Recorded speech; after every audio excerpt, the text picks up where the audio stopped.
Okay, let me adjust my screen here. So, okay, for those of you that are actually on right now, I don't know what in the world happened.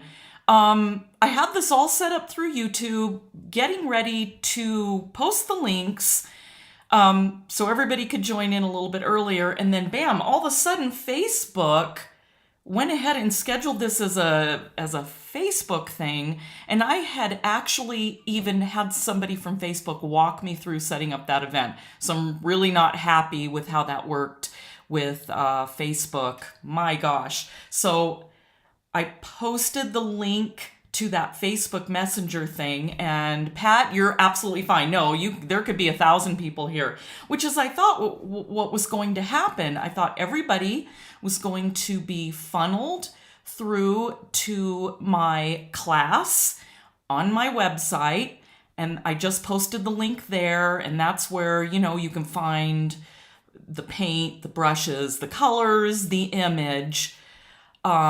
So I hope everybody that was on that Facebook Messenger will see that and just see that link and come over here. Oh, that Facebook is really annoying sometimes. It's just, oh my goodness. So if everybody can just give me a few minutes, I also want to make sure that I get everybody that was. Thank you, and I noticed that Shannon just linked it also. My goodness. Oh boy. And does anybody know how to mute the messenger? I know how to do it on my phone. I just don't know how to do it on the computer. It's just they don't give you a mute thing, so that's kind of annoying, but oh well. I'm just, hopefully everybody at that point will eventually get over to here and things will be okay. So let's see. I might go back and, let's see.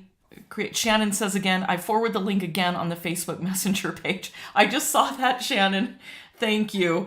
Whew, so much for me trying to be really organized to get a lot of people to see this and do a Facebook event. I definitely won't do that again. But anyhow, in the meantime, obviously this isn't going to start until 9 o'clock. So if anybody has any questions that are joining, feel free. I see Melissa Philbin. Hi from Colorado. Hello. Hello. Glad that you're joining. Hopefully you navigated, if you had seen this through Messenger, that Facebook event, and you were able... Oh, okay. And did you see the pictures of the page showing where the mic and the camera is? I didn't see that, Shannon. Hang on. Okay. Oh, it's interesting. I don't have any of that, so I have no idea what that is. Wow. So, oh my gosh. I'm hoping nobody is hearing me through that, or if they are hopping over to this YouTube link. Excuse me. Oh. Whoa. Still allergy season here. Oh my gosh. Okay. So, let's just hope that all goes through okay.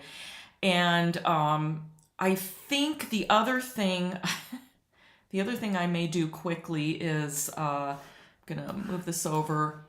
Going to go back to that, and you know what's weird is it's supposed to allow me to edit that Facebook live or whatever the event, and I can't. So I'm gonna copy and paste into Messenger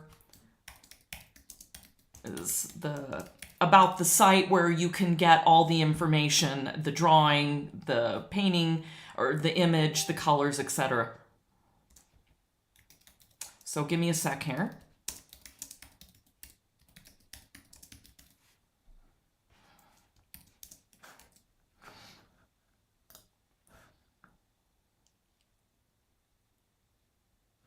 Okay, all right. So hopefully people will see that, and that, my goodness. Okay, so there we go.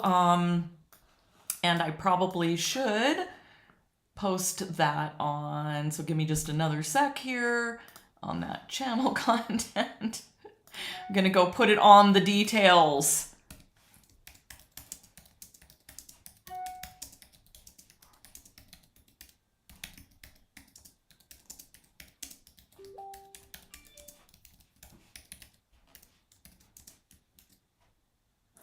Okay.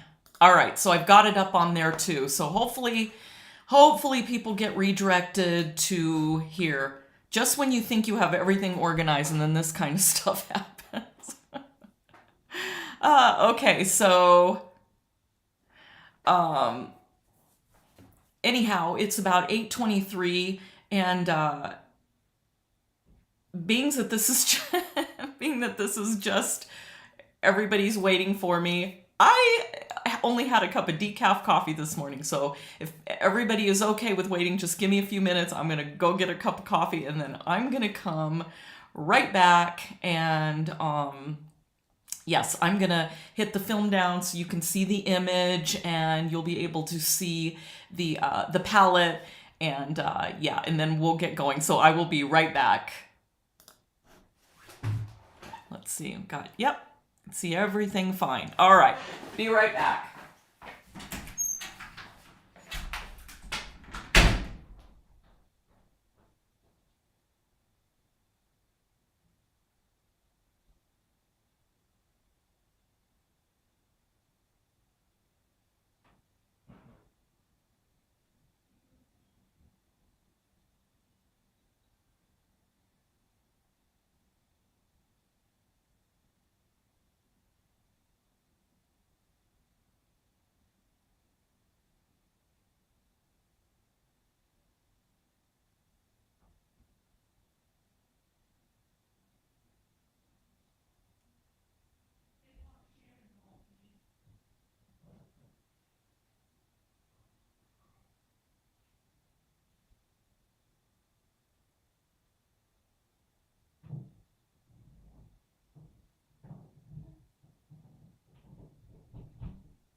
Okay, I am back.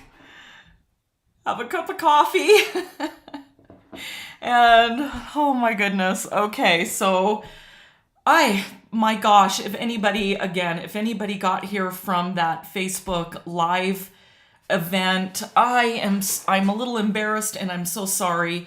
I have to say Facebook is very confusing. If you use Facebook as a business page, you actually have to go to conferences so you can just learn the ins and outs on the back end. It's just extremely confusing, and I had a rep from Facebook walk me through it and do all this.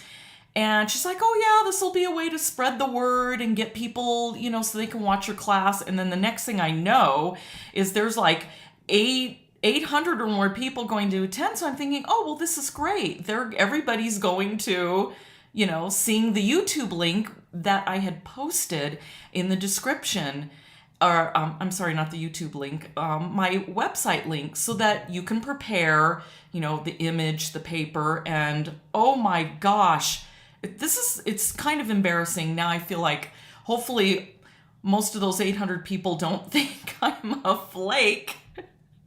Oh my gosh. So yeah, and then of course there's the whole thing with Julie says navigating YouTube. It's just I never want to use the excuse for my age of why I can't sometimes figure things out. But my gosh, I think unless you're very young nowadays and you're just used to all this, it just sometimes it's quite the learning curve. So yes, so Shannon says, is there an outline for this painting? Yes, there is. If you look up in this YouTube description, there is a link to this Thinkific site.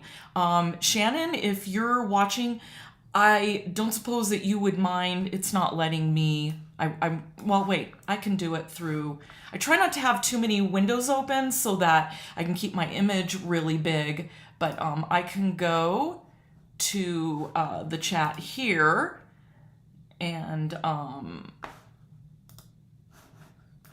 I can, I'll give it to you that way. So give me just a sec here.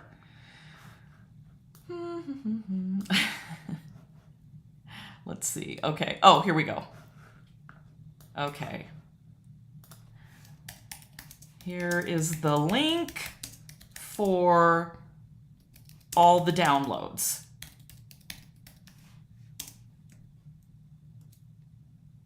There we go.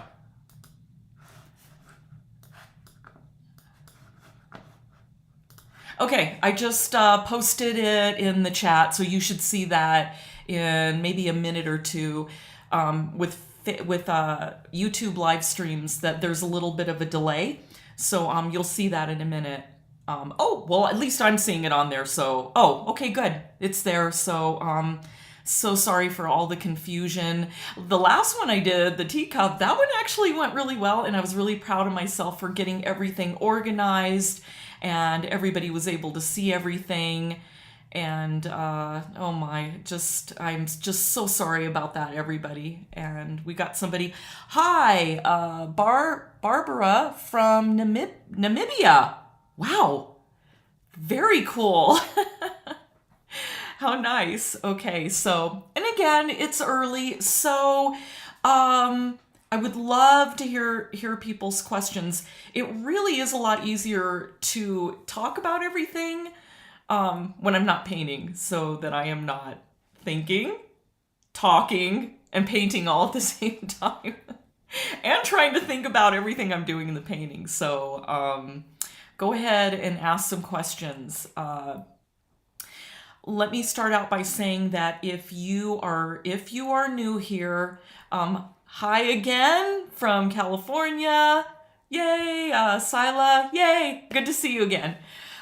So that link that goes to my website, my watercolors that glow.thinkific.com, That's my learning platform, and that's where I put everything so that you can see downloads about how to transfer an image, the brushes I use, the paper I use, and most importantly, the limited palette that I use, the colors that I paint with on a regular basis. Let's see. Okay, let me stop for a minute. I'll answer a question. I have the correct phthalo blue, but my magenta is PV19 and my yellow is Hansa yellow, PY97. Okay, without getting too deeply involved in explaining color, which I do, and I'll do that as I'm going along, I really think that you should go to my website and it'll explain a lot more about how color works. So you have PV19. Whoever you are getting that color from is calling it magenta. PV19 is pigment violet 19. So it's actually a quinacridone rose color, and I don't have the sheet in front of me for quinacridone rose. You're going to get a little bit different effect, but PV19, that pigment, is still it's still a transparent and staining color. Now, your Hansa yellow, let me go backward. Okay, yeah, the PY pigment yellow, so PY97 is a little bit less transparent. And so you may get a little bit of a different a look on your painting. So what you're going to need to do, and I'm going to keep repeating this as we do the background, and we are going to do the background first.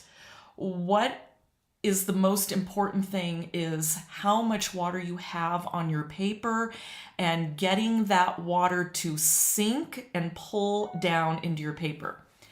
If you are using 140-pound paper, the water is not going to be able to sink down as far into that paper. So it tends to dry quicker.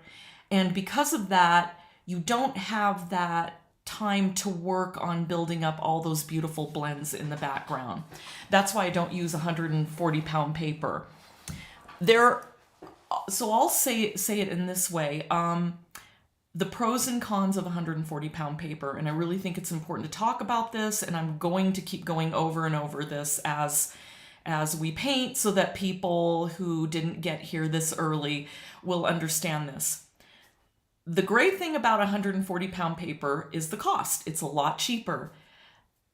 There's a huge list of cons. It won't absorb as much water, and when it does, it buckles tremendously unless you stretch the paper. And then if you mess up, you have to re-stretch that's a whole nother ball game.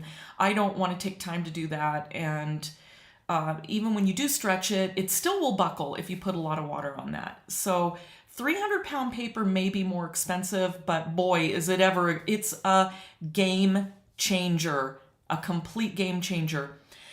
The paper is nice and thick, so when I'm gonna be showing this, once you have that water on the paper and you let it sink in a little bit, you add more water. So you're really flooding this area with water. And then I kind of lean it back and forth. And sometimes it can take a few minutes for it to completely sink in. One of the reasons why it takes so long to sink in is because, and I use Arches paper, and most professional papers do this, they put a sizing on it, an internal sizing and an external sizing. So sometimes the water has to break through that sizing to get through it. Once it does, it's all good. It'll make a huge difference in how your color spreads out over the paper, and that really is the secret to getting those beautiful out of hold on, I'm distracted. It says, okay, Shannon, I believe your mic might still be open on the Messenger chat video. If everybody can hear me clearly though, let me know. And if that is causing a problem, I'll try to address it. But I honestly, that Facebook thing is completely messed up. I might not address that issue, and hopefully if people hear me there, they will come over to this YouTube. But so back to the paper, and you're gonna see this in action as I am painting this background. The water is everything, honestly. So if you are having problems in making another layer, when I do my backgrounds, I have a lot of layers, and most of the time people say, well, that's not possible because, you know, you're building out these blends, but it is possible. The most important thing is my water. The next most important thing is the fact that I use transparent staining colors. If any of these colors that you're using are not staining, that color is going to lift.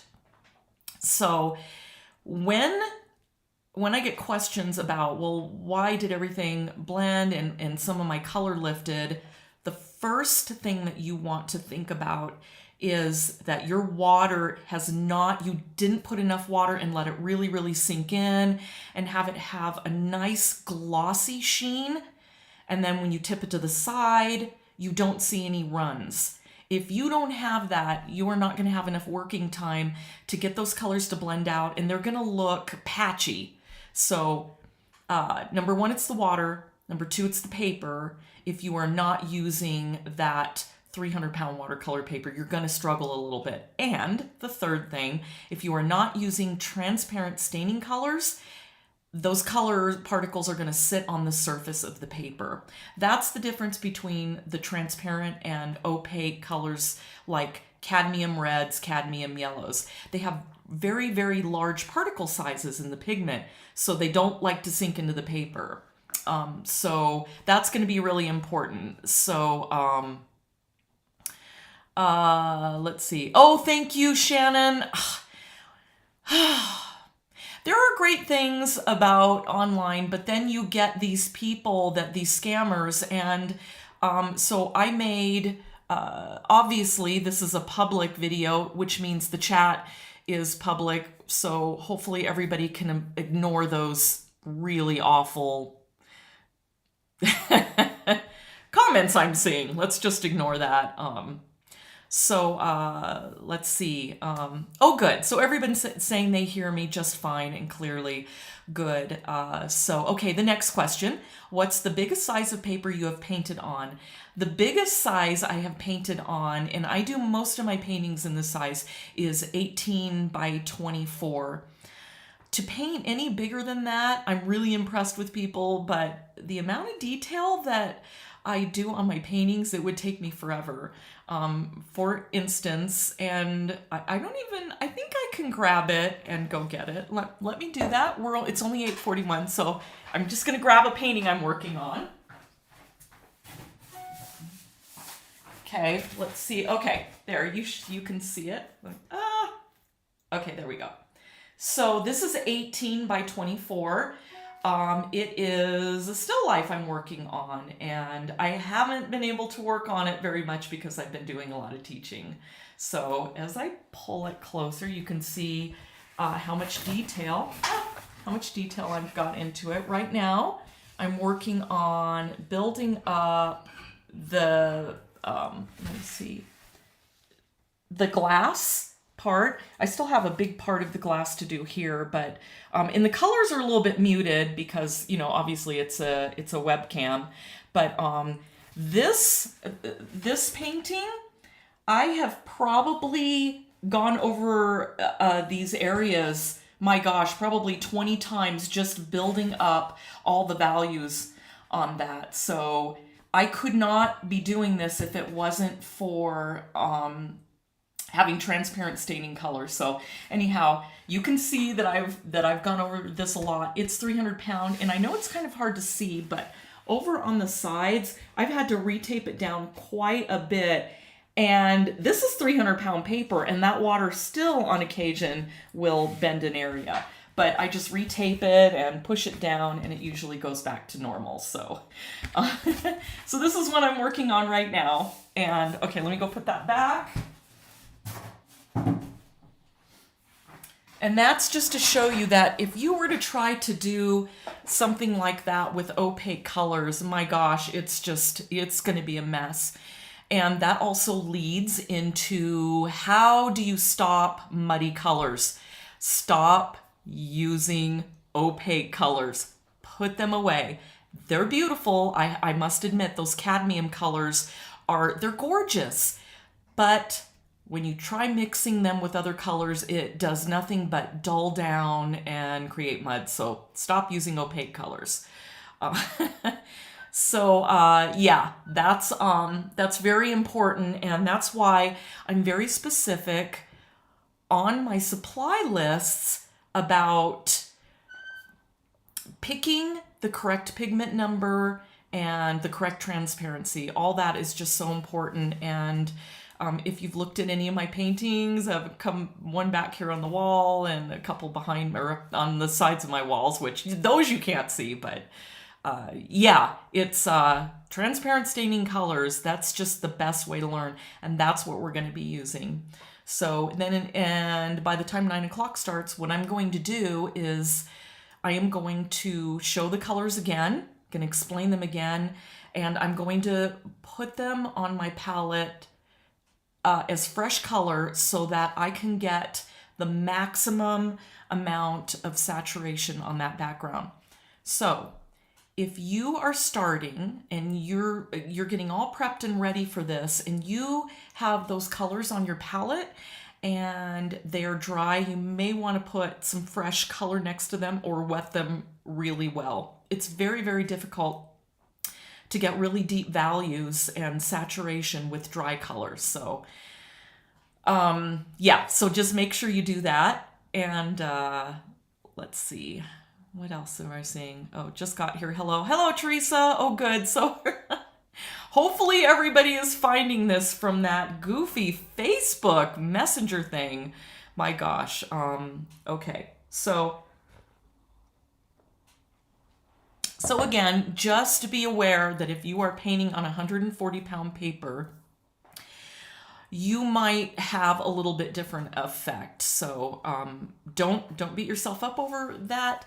But I would also, I know I harp on the paper thing, but really, it is more expensive. But it's like anything, if you really want things to turn out well, you have to make sure that you have the correct things that you need to get the job done, I guess would be a good way to say it. And good paper, and nothing wrong with 140-pound paper. It's really good if you're outside and I guess you're doing just really loose landscapes. But for building any sort of, say, realism or beautiful blends or painting the way I do, it's just not practical. You're going to really struggle with it. And even though the 300-pound paper is more expensive, you're going to make less mistakes and less waste. So you can either spend a lot of money, and I shouldn't really include 140-pound paper on this, but if you buy cheap paper, you're just going to be throwing your money out the window, because you're just going to be ripping things up all the time. So it's always good to start with the best paper. And Saya, yes, I always use 300-pound paper. I never use 140-pound. I have a lot of 140-pound, but I don't ever use it to paint on. It's just, I don't think I can build as beautiful, rich values and saturations and colors I can on the 300-pound paper. And again, then I don't have to worry about buckling. And if you've ever stretched 140-pound paper, it is such a pain. You have to soak it. You have to staple it down. You have to wait 24 hours till it dries. Then if you start a painting and you mess up, got to do the whole thing all over again. It's just, yeah, it's just not practical for me. And this image that I showed you just a minute ago, and instead of switching to my camera down, I'll just show you. This is 140 pounds. Or I'm sorry, this is 300 pounds. And you can see that it's taped down. And what it is on here, this board is a gator board. And the outside, if you can hear that, is it's like a, I don't even know what you'd call it. It's almost like a plastic, so it's very sturdy. The inside is foam core, and so it is super light and super strong. So that's what I like to paint on, and I can reuse it over and over. I've actually had this particular board for probably about 12 years. In fact, you can see the little staple marks when I had first started painting, and I was using 140 pound, but whoops, oh no. But I always tape it down really well, and I always use gator board. The other thing, just please keep this in mind, especially with prepping your paper. So that's probably 50% of painting to me.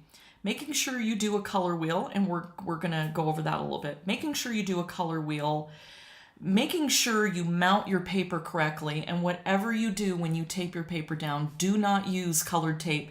Don't use the blue, the green. You will get a color bias. And if any of you have ever taken any color theory classes, you will know that that is how you start learning about color. You can see how one color will affect another color. So don't use blue or any color tape. Make sure you use the white paint, or for artists, white artist tape, or can't even think of the word, masking tape. Yeah. And normally I use masking tape, and I've never had a problem with it pulling my paper off of my paintings. In fact, if you were looking at the painting I'm working on right now, that's masking tape. Number one, it's cheaper, and it holds up just as well as the white artist tape. The only reason why I'm using it on this painting is because I don't want that yellow tinge when I'm going back and forth to influence how you're seeing that image. And so that's why I'm using the white artist tape. But normally, masking tape is fine. And Liliana, Arches has real white paper. Yes, they do. They have their natural color, and they have their bright white. And for years I used the natural, but then they started making bright white, and I really like it. A few years back, Arches was bought out by Canson paper, which that's not a paper I like at all, just my own opinion. And a lot of people were saying they felt like Arches quality went down. I have not found that.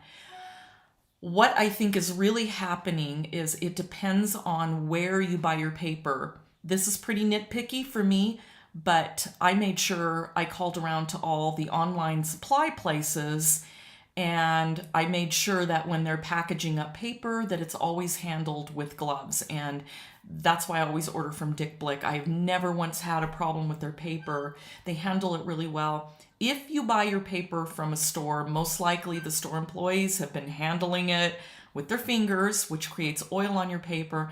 And then if you go to do a wash thinking, oh, this is going to be beautiful, you'll just see a weird surface. So even though Canson now owns Arches, I have never, ever, ever had a problem with their paper. So let's see. You have convinced me not to be a cheapskate. I get frustrated easily, but I now realize that I need the proper tools and supplies. Absolutely. Let's talk about this some more. Why handicap yourself right out of the gate? Get the best paper. Stick with those. If you're a beginner, stick with those 3 transparent staining colors that I'm talking about. Don't be scared because it says staining. Be more worried if your color is opaque, because the minute you try to do something, it's just going to lift, it's going to blend in with the other colors, and then you just get this muddy, dull look. Transparent colors are the way to go, and a lot of artists I know that are well known they all know that trick too. If you're going to use opaque colors, you have to be very careful, and it has to be just in one fell swoop, like going out and doing a very quick nature sketch. So, yeah, please get good supplies. I always look at it like this. If I can afford to go to Dutch Brothers and get, a coffee once a week, I can afford one good sheet of paper. And again, it all goes back to, if you have, 30 different colors, you honestly don't know where to start. And we have a few more minutes, so that's a good place for me to get my old palette. Here we go. If your palette looks like this, stop. This is nothing but confusion. So, when I first started painting, I have a whole ton of books. I probably have a minimum of 100 tutorials, and this was a few years back before, YouTube and all that, and I would read everything in these books, everything, and I would get all the colors that particular artist said to get, and I would follow every tutorial exactly. I would try to make a carbon copy, which is also okay. And then I would be like, great, I can do this. I am going to make my own painting now. I'd find the image, and here's the palette, and I'd have the palette sitting there, and this sheet that I had my image all drawn out on, and I'd be like, okay, where do I start? Do I use all these yellows, all these greens, all these blues, all these purples? What in the heck do I use? And it was just nothing but frustration, because I wasn't learning what makes color harmonious. How many of these colors right now are opaque? How many of them are transparent? How many of them stain the paper? How many of them lift? What of these colors actually goes together?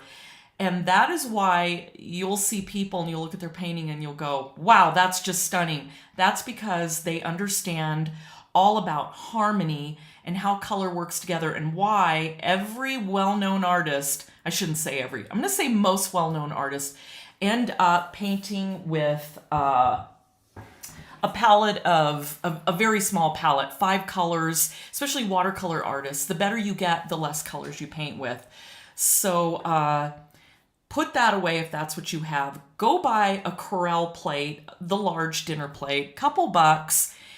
Lay your colors out like I'm going to in a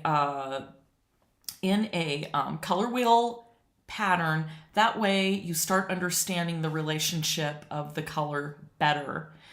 Let's see. Okay, let's talk about another, Daniel Smith color, okay? Absolutely. I like a lot of Daniel Smith colors. I don't currently use very many of them.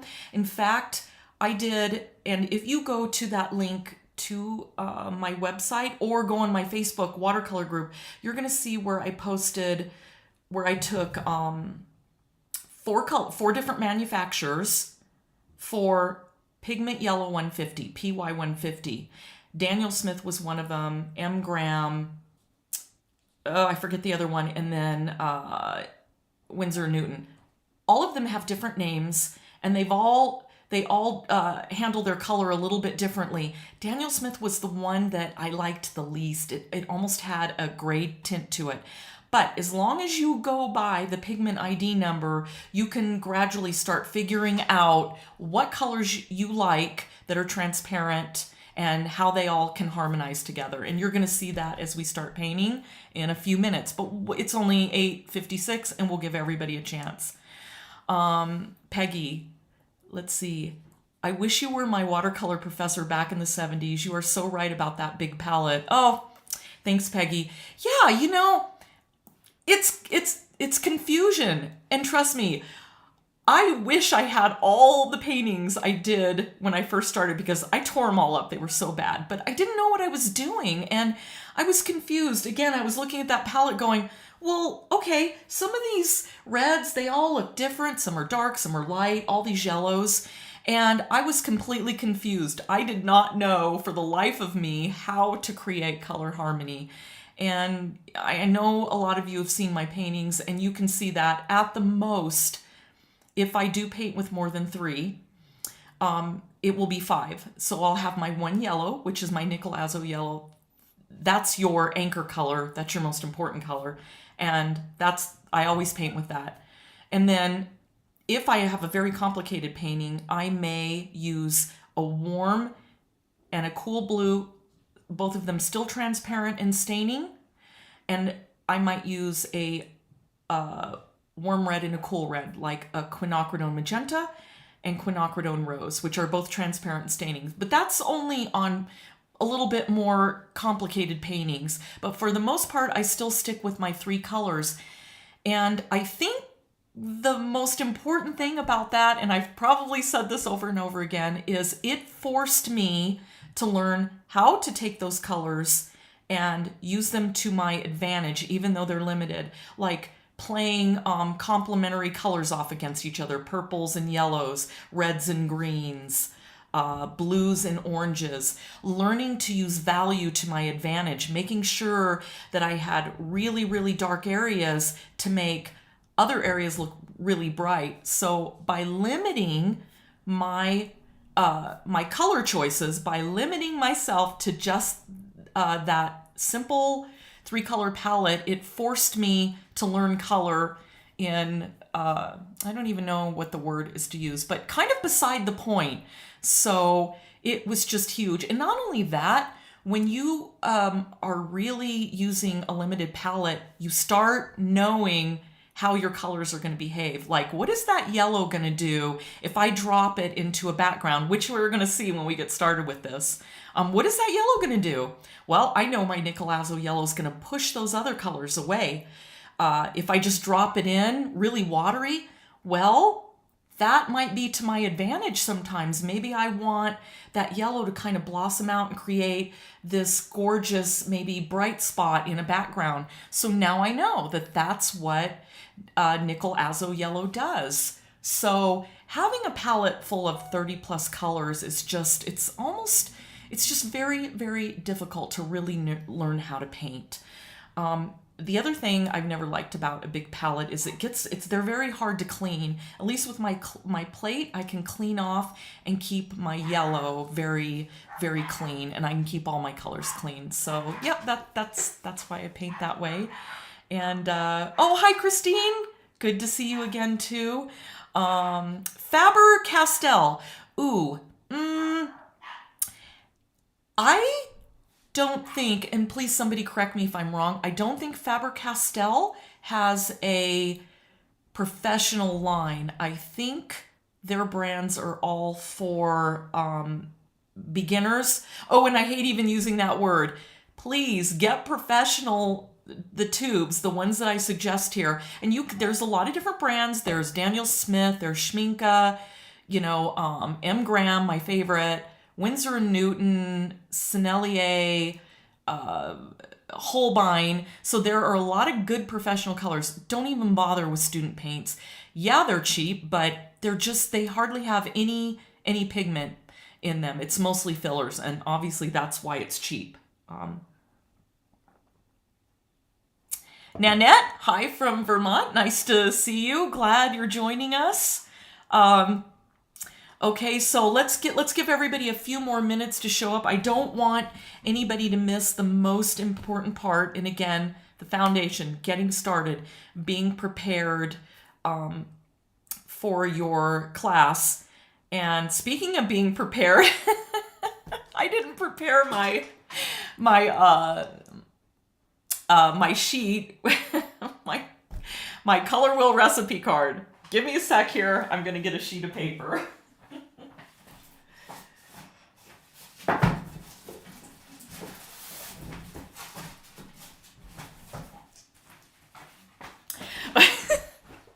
Oh boy, I hope that doesn't make me look bad. Usually before every painting, I start a color wheel. And if you have gone to my website, I have a download for the color wheel. I also have a download sheet that will show you what it should look like and how to create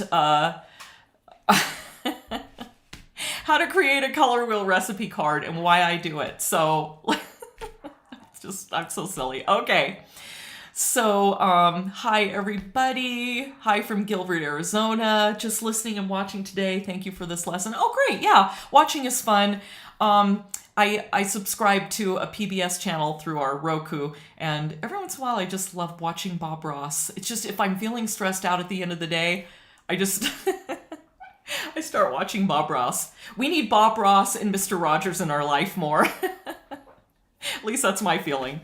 Okay, so oh my gosh, I'm so embarrassed that I didn't have this all drawn out. But so what I do is I will draw out my color wheel. And again, you should have that if you go back to my Thinkific site, you're going to see it. I cut out the circles on the piece of paper, then I put it down and I make a color wheel. And that's a really great exercise for like a warm up, like before you really get into exercising, you start warming up. So I like to do that to make sure that the 3 colors that I am going to use are going to work correctly. That way, before I get started, I am pre-planning, just like a recipe. You want to make sure that all those ingredients are going to work well together.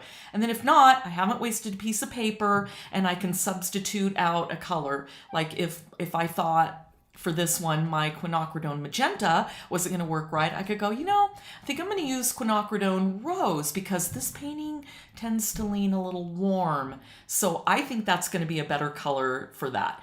But getting it all out in the beginning with this recipe card is just so important. So I'm not gonna draw the circles on here. I'm just gonna do it, and I'm gonna show you. So I'm gonna switch down so that you can see the painting and you can see the palette. And I'm gonna go ahead and put the paint on. So I'm going to switch down, and let me get this up here, and we'll start this color wheel, and then we'll be able to see how those colors are going to be, how they're going to work well with this painting.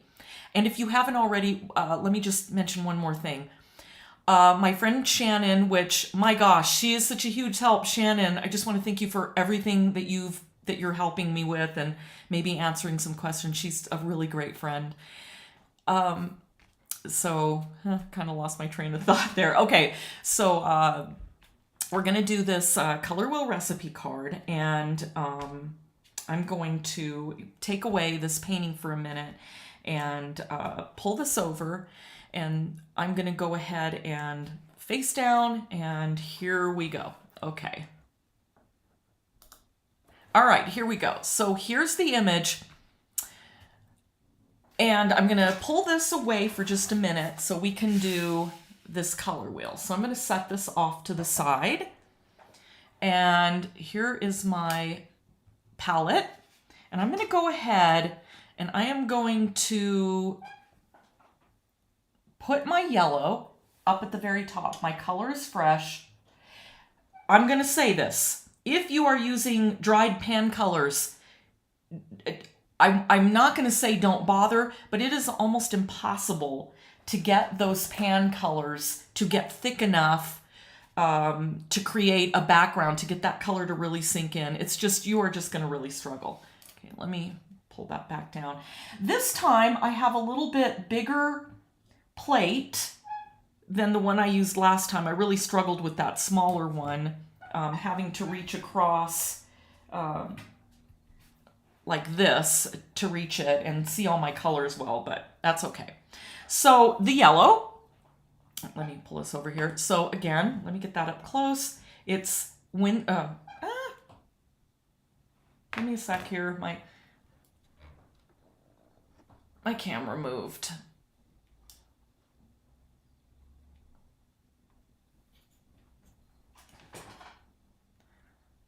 Okay.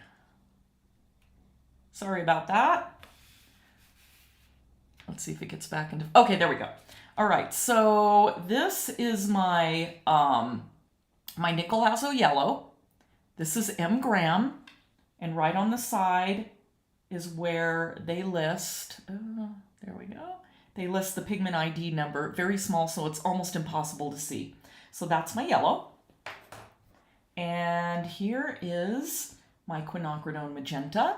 This one is Winsor & Newton. For some goofy reason, M-Gram, which I prefer their colors, they do not make a single pigment PR122, which there's the pigment number, and at least Winsor & Newton calls it by its chemical name, which is the quinacridone magenta. Very transparent, very staining. And then I'm going to go ahead and just use, I also have M-Gram. My tube's getting low and I don't want to open up another one right now. So I'm going to go ahead and use my Winsor & Newton brand. Now, that is where the name of the color comes into play. Even though this is a phthalo blue green shade and it's PB15, Winsor & Newton labels it by their marketing name, Winsor Blue, but it is still the phthalo blue green shade. And it's pretty similar to the M-Gram. Okay, so I have those colors all laid out. I'm going to scoop those out of the way. And what I'm going to do is, because I didn't draw that little circle pattern out there, I know it pretty well enough that I'm just going to go ahead, start with the yellow. And this may seem boring and redundant, but it's not. It really makes a big difference. So instead of trying to paint a perfect little circle, I'm just putting in, at full saturation, this yellow. And this is actually on the back of something else, so just keep in mind that the paper is probably a little scratched up. So I have my yellow. The yellow I use all the time. And now I'm going to go with my magenta, and I'm going to put that, oh, that was pretty thick.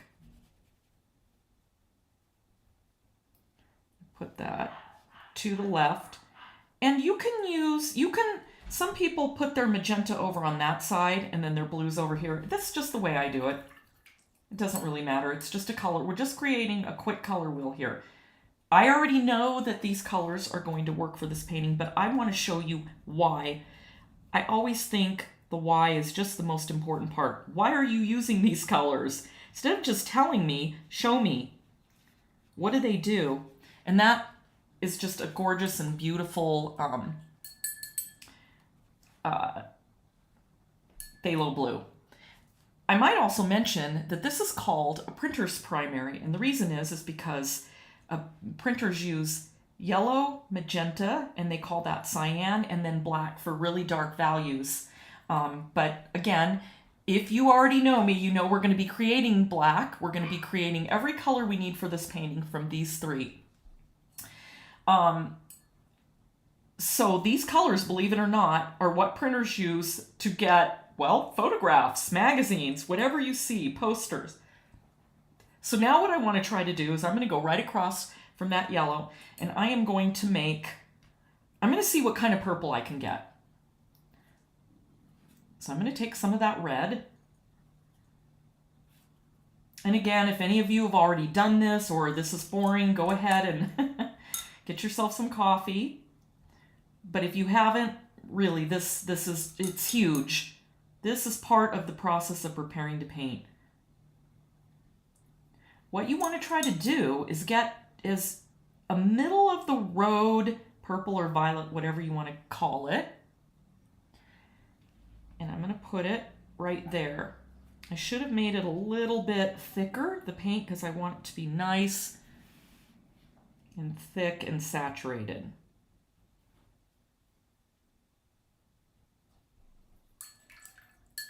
And then I can pick up some red if I think it's not purpley enough. Now this is where everybody's going to differ in how they paint. What you see is a violet may not be the same as I see it, but as much as you can, just try to get what you think would be a really, really deep, dark violet. So I think that's good. And another thing I hadn't prepared was my paper towels. Okay. Fold that up. Okay. There we go. Have some nice clean paper towels. I'm going to use a bigger, I think I need a bigger brush. So these are my silver white brushes. So this is a number 4 that I'm using. Okay, so now I have my purple, which is right across from my yellow, and it's a combination of that phthalo blue and the quinacridone magenta. And look at what a gorgeous, beautiful purple it made. You'd never think that those two would make such a beautiful purple. So now I'm going to go between the yellow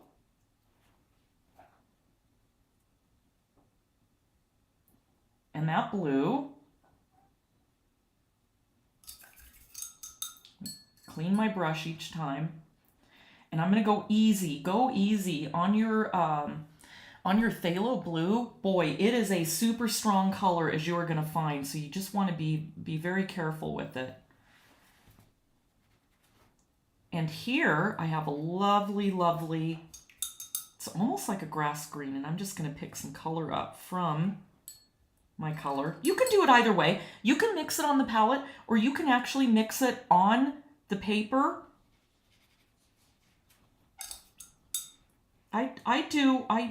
Oops, I accidentally got some yellow in my blue, and I wanted to keep that clean. And I put way too much blue on there. So I'm going to make that a little bit bigger. But I'll add a little bit of yellow, but that's a really beautiful bright green.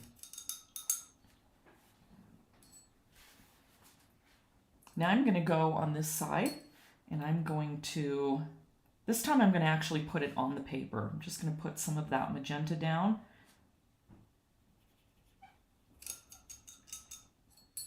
And I'm going to add some of that yellow.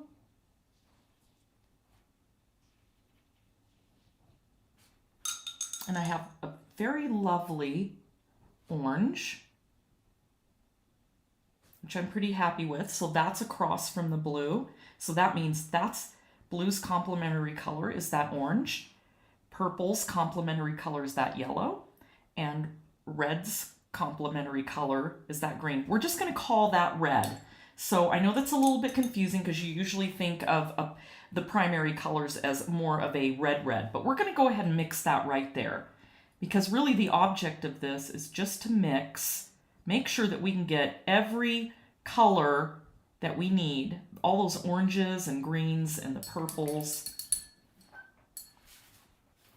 which are the secondary colors. So now let's add just a touch of the red, or the yellow, excuse me.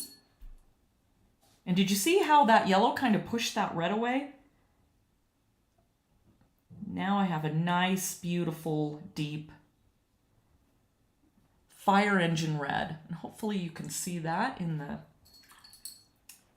on the camera. Add just a little bit more yellow. So I have a nice deep red, and I have an orange, and I'm going to go ahead and just do all those middle colors. Now I'm going to make kind of a yellow orange. I'm going to kind of do this quickly. Just a little tiny bit of red. So let's grab some more yellow. There I kind of have, now I have kind of a yellow orange. Now I'm going to go over here.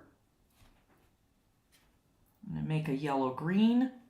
Hopefully too, this will help you so you can see how I kind of came up with these colors and why we're using them. And this, if anybody has to prepare or get their paper put down, then it'll give you a few minutes. So now I'm going to add just a touch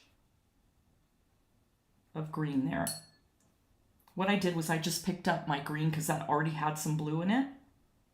And I just made a very light yellow green. So now I have a yellow orange, and I have a yellow green. So you can see how that's a lot warmer, that's a lot cooler. Now I'm going to do a really, really pretty blue green here.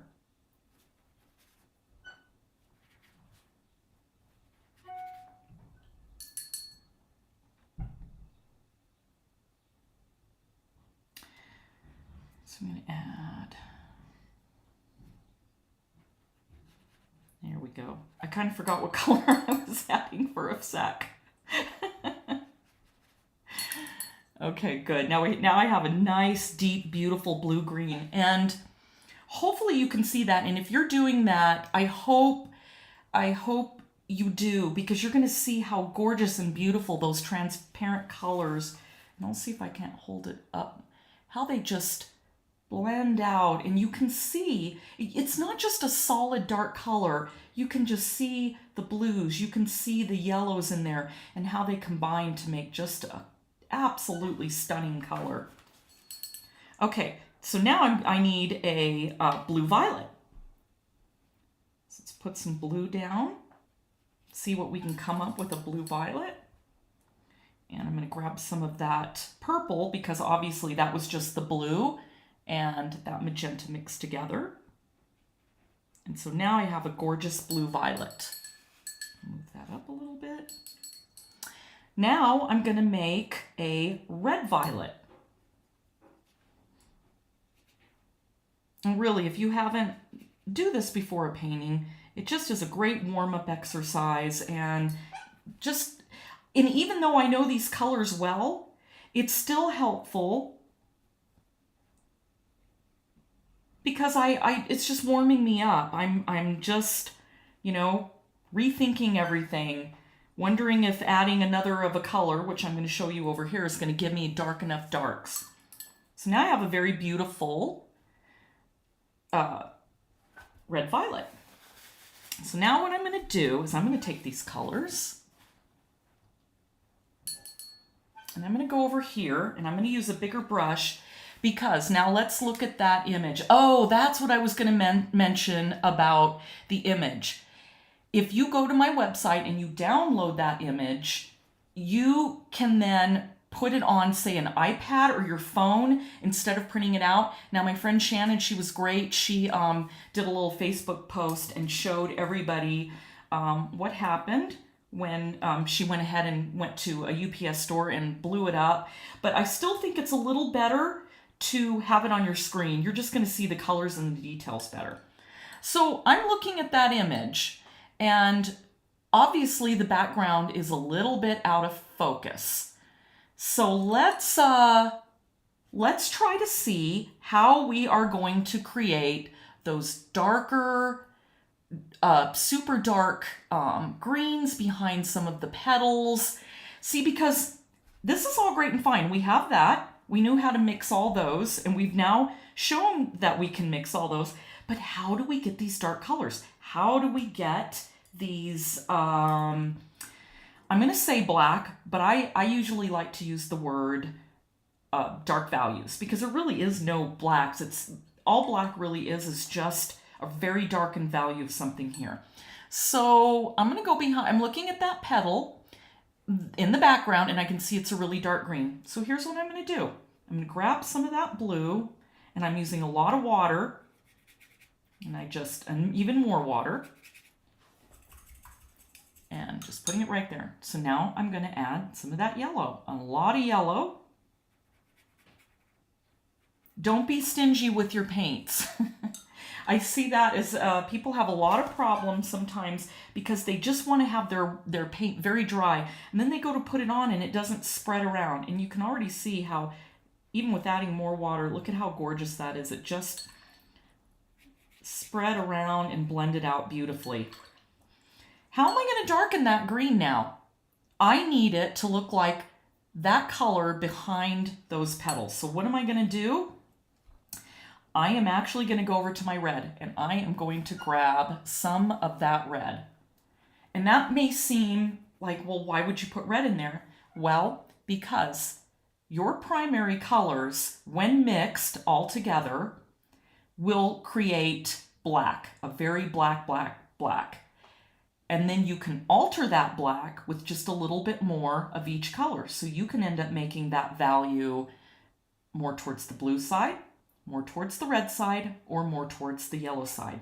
But I've already got a pretty good green on there. I think I'm even going to pick up my brush. I just picked up some of that phthalo blue, and I'm going to add it in, and I'm going to make one area over here that's even a little bit greener. And did you see how, because right now I put a lot of water in there, I can spread that color around really easily.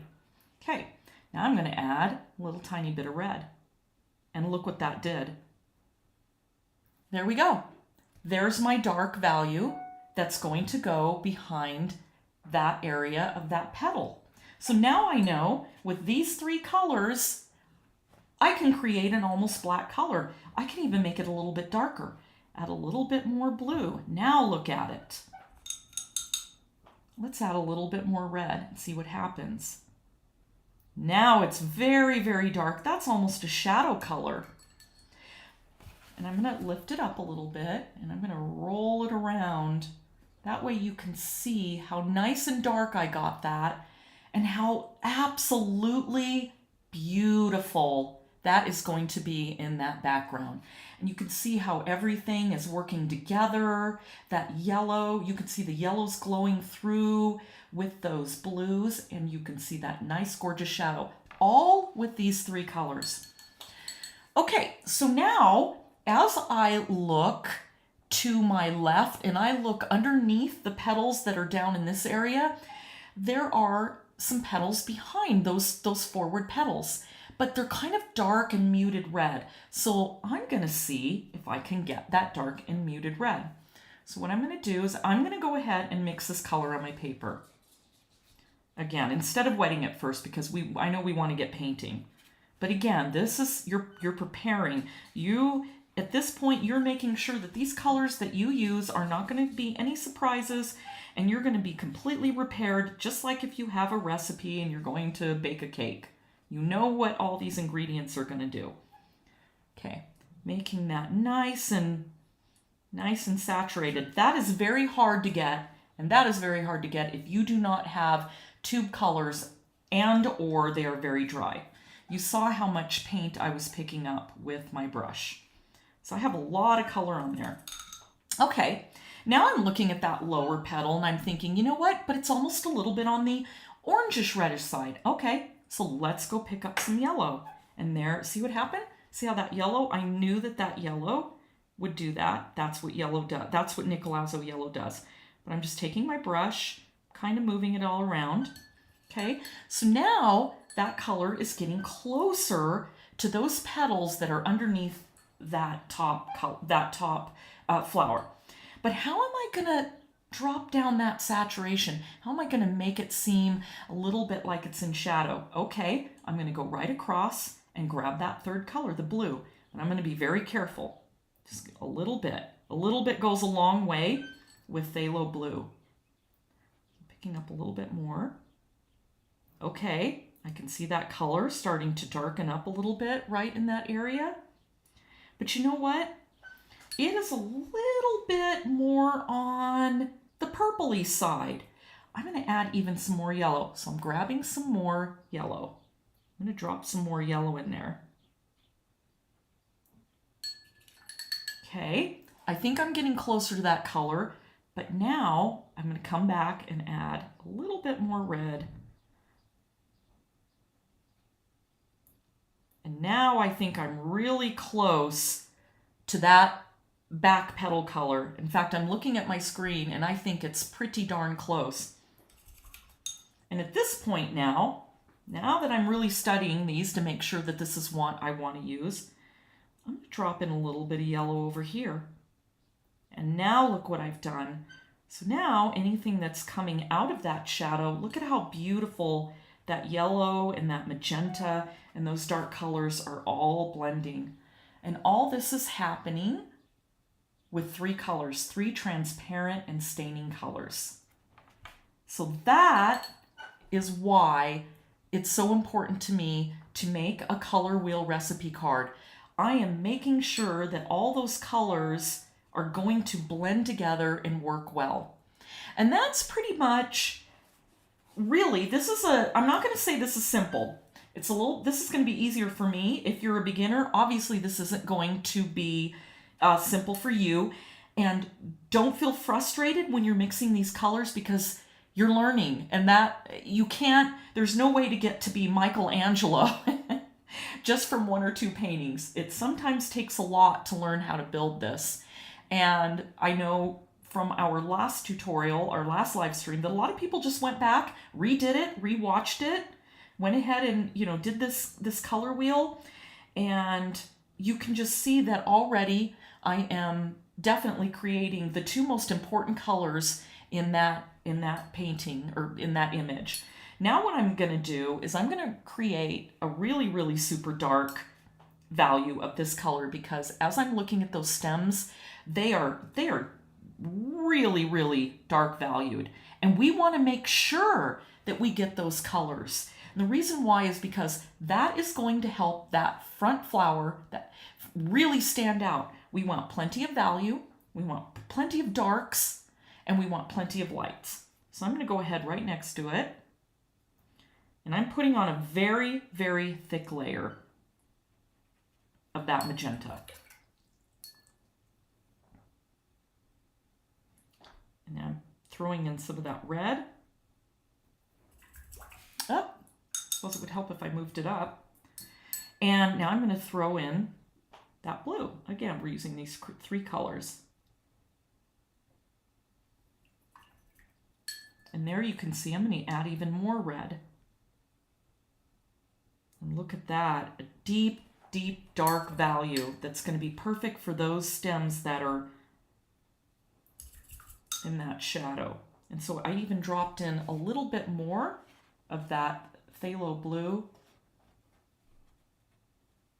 And now you can see how this area is even darker than that area. That area is going to be perfect for those petals behind that forward petal. And that's going to be perfect for those areas in the stems. And I can even go a little bit farther and think, am I going to be able to make those areas of that are a little bit more green? So what I can do is I can come over and I can add some blue. And even though that looks a little weird, I can then add some yellow. And now blending them all together, you can see that there's no mud because I'm using those transparent colors, yet I'm getting some beautiful, beautiful blends. Look at that. No muddiness. I'm going to add a little bit more yellow right in there, and look at that. That is going to be perfect for those stem areas. And that's it. That's why you want to make a color wheel recipe card. Now that I've done this, I've gone the next step. I've prepped my image. I've got it on my 300-pound paper. I have it taped down well. I'm not using a colored border for tape that might affect how I see all these colors. I've made a color wheel, and I now know that I am prepared to paint. So I'm going to go ahead and stick this off to the side. And I'm going to pull my painting back. Let's see. Let me stop here a sec. Let everybody kind of take a breather here, answer some questions. Let's see, Creative One Channel. Oh, to be fair, some of your prep time was taken up with dealing with the mess Facebook put you through this morning. Oh my gosh, thank you for saying that. Yeah, I'm definitely going to have to readjust my camera. So I'm sorry for that. It'll take me a few seconds to get that readjusted. And then let's see, Deborah Davis, is this being recorded for us to watch later? Absolutely it is. You'll be able to watch this later. Facebook will post that almost immediately after I'm done with the stream. And let's see, hi Debbie and everyone. Oh, from Australia, 2:20 in the morning, wow. And Sylvia, this was very helpful to see you mixing the colors, thank you. So, quick question, should we use the 300-pound paper even for a practice? It looks like it really makes a difference. Absolutely. I don't want to get anything on this image, but on the other side of this is a practice I did, something I tore up that didn't come out well. So I usually will just save all my extra colors and flip the paper over and just use the other side. But again, you're preparing. Why it's important to make this on the 300-pound paper, because I want to know exactly what those colors are going to do on this paper. If I were to do it on 140 pound or some cheap wood pulp paper, it is not going to look anything like this. This almost guarantees me that, bar any horrible accident or me not knowing what I'm doing, my colors are going to look like this. I know that this is exactly what I'm going to get. So you can really see how that's blending out. But yes, please use the paper that you are going to be painting on. That's a big help. Let's see. A quick question that I know is answered. Is this cold press paper? Oh, you know what? I might not have said that. It is. There's hot press, cold press, rough press. I use cold press. So this is Arches 300 pound bright white cold press paper. So, okay, let me take a second here to readjust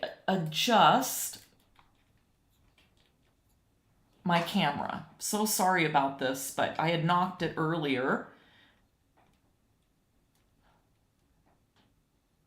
Okay, just let me have it the right direction. Make sure it's on there evenly. Make sure you can see. Oh, see, I need to come forward more. Boy, I really knocked that earlier. Sorry, everyone. Give me just a second here.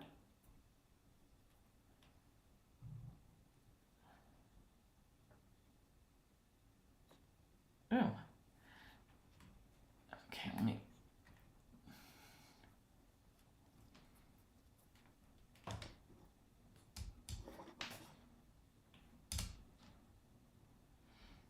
Boy, I really messed that up, didn't I?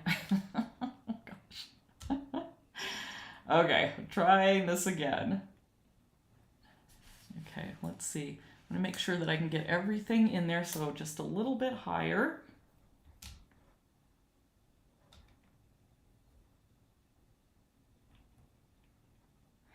Here's another question. Do I mask the flower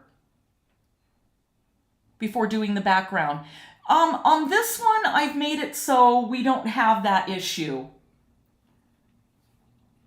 Oh, no wonder this is moving. Hold on, everyone. Sorry, I finally figured out why it was moving. Ah, much better. Okay. Thanks, everybody, for your patience. There we go. Okay, maybe a little bit higher. I'm just going to leave it. And let's adjust this a little bit.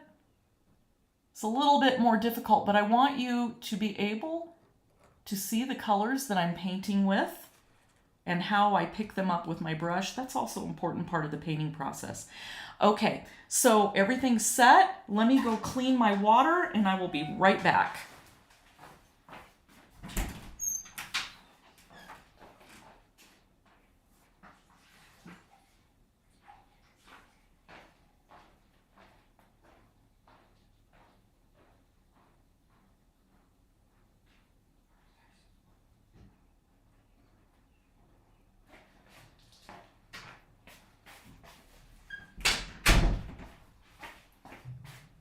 Okay, and that is a good time to actually start speaking about making sure you have clean water, especially when you are using yellow. Make sure that your yellow is really clean.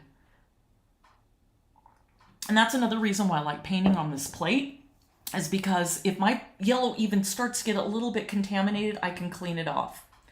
Nanette, again, will there be a replay? Yes. Right after I'm done, even though this is going to be obviously close to 3 hours. And you know what? Being that I had all those problems this morning, I'm probably going to go over 9.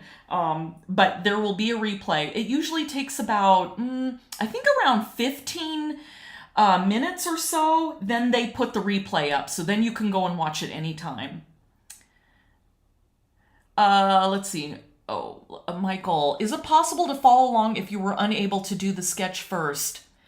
And Shannon's already answered, maybe get some paper out, do a quick rough sketch, and at least play with the colors.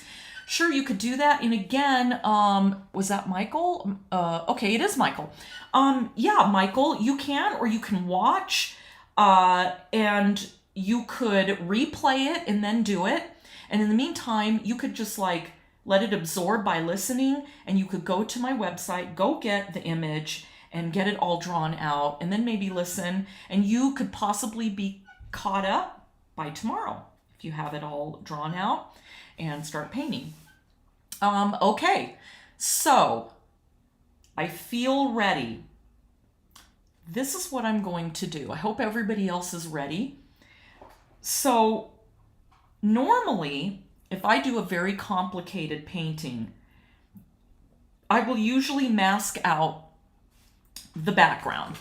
And one of the reasons why I'll do that, or I'm sorry, I'll mask out right around the flower. I'll come in on the edge a little bit, and then I'll put tape or whatever, because masking fluid is, it's really expensive. So I like to mask out though, because then it helps me just focus on painting that background and getting those colors in. And sorry if I sounded distracted. I also forgot to pull up my image. There we go. Let me get that image up on my screen. I actually keep my image up on my computer screen, and I keep it up really big so I can roll it around and turn my painting when I need it. So I'm just kind of arranging my screen here a little bit so that I can see what I'm doing. Okay, making sure I can grab each screen as I need it. Okay, I have that all up. Everything else is up. Let's see, before I get going with that. Oh, Shannon says, I always watch and paint later.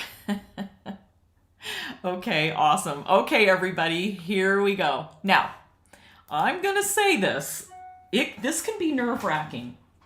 One of the things I did for you so that we didn't have to take time out of masking is that I've made it so that we have some stopping points right there, along there. So in other words, we aren't going to have to do this whole huge background all at once. So I've made some of the petals go off the edges, so it's a little bit easier. So here's where we're going to start. Let's go ahead and start down in this area. It's a smaller area. And what I'm going to do, and I'm going to say this before I start. Pay attention to your water. You want that water flooded on there. You want it to sink down and then add water again. That way, it's really getting into the paper, and you do not have to worry about some areas drying and some areas are real glossy. So you might, especially if you don't put the water on evenly. So let me move this up a little bit and over. So what I normally do is I make sure when I'm putting the water on my paper, I stay to this side.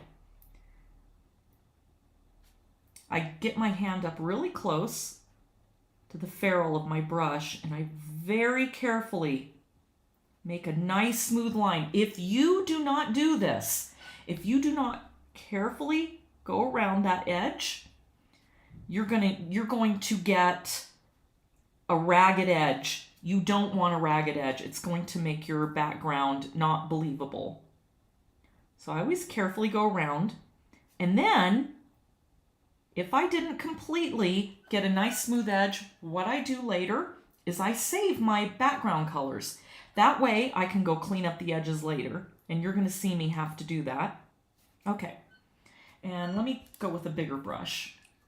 Let me make sure it's really clean so I can get that water. Don't scrub, just try to very gently lay that water down. And then I'm going to lift this up so you can see how much water is really on this paper. And I guarantee you, if you have problems with this area, it's because you do not have enough water on the paper. See how well, you can't see my water. I have no room for that on the screen, but it is dripping. There's like water dripping off my brush. Get that water on your brush. I am going to go ahead and go all the way up into that background leaf right there. And even though this petal right here is in the background, I don't want to mess with that right now. It technically is part of the background, but I'm going to show you later how we're going to blend that background out into this background area. Okay, and I'm going to go back to a smaller brush so I can get right up to those edges. And don't worry if it seems like it's taking you a while and then you get dismayed because you look over and go, oh no, now that part is drying. It isn't really, it's just sinking down into the paper. So what do? You just get some more water, and as soon as you drop that water onto the paper, it immediately sucks all the way to that edge. So you don't have to worry about one area starting to dry and one area really glossy. Okay, I've got a lot of water on there now. So now what I'm going to do, and hopefully you can see this okay. Well, I'm going to stop here because I can see some areas where I have missed putting some water down. How do you know that you have areas of water you've missed? Tip your image to the side. Let me get this cord out of the way. There we go. Tip your image to the side and see if it runs. If it runs into a corner, see, like right there, you can kind of see it's running into that corner. That's what you want. Don't think that you have too much on. That's perfect. And so I'm going to let that just roam around and start sinking down into the paper. So this is going to take a second or two. So I'm going to let it sit there for a minute and see if there's any... Okay, Julie says, wow, you have so much more detail in your drawing. Great question. So while I'm letting that sink, that might take a minute. Let me answer that. One of the reasons why is because I use a digital projector. When they came out, when Artograph came out with those, oh my goodness, what a game changer that was. I could see all the detail. I could decide what lines I want to put in. So I always say that this is a drawing versus a sketch. Sketching would be just lightly, I actually am making contour lines of everything that I think I'm going to need. And there's a good saying, it goes, it's better to have it and not need it than need it and not have it. So I put every possible line I think I'm going to need when I'm drawing from my projector. And sometimes it might take me all day to get that drawing out. And for anybody who's thinking this or have heard that, well, that's cheating, absolutely not. I have a great book from David Hockney, who is an excellent artist and an art researcher and historian, and he wrote a massive book about how the late 15th century artists started using the camera obscura, camera lucida, and glass punch pads to get images onto canvas. So if it was good enough for them, it's good enough for us. And I defy anybody who's never painted to draw something out and then go back and try to paint it. So there are quite a few excellent, well-known artists that are famous and have great credentials, like with the American Watercolor Association, and they all use projectors on their drawings too. Okay, I'm going to tip it again. And it's getting sunk in. So I'm adding more water again. I really, really, really want this to sink in. Making sure my brush is saturated where it just drops right off. This way I know it's even everywhere. Okay, now I'm going to let that sink in again for a second.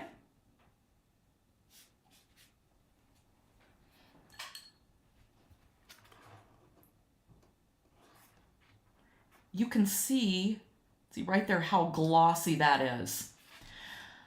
Okay, so let's let that sink in for a sec. And okay, Barbara is asking, how do you get the pencil off? Okay, so I have a kneaded eraser. I might as well show you while I'm letting that sink in. This is my kneaded eraser. And what I do is I roll it into like a little tube, a little sausage, and I very gently lay it down, and with my hand I roll over the lines. I am not going to do this now because you won't be able to see where I'm painting. If I make those lines too light, you're not going to be able to see that. So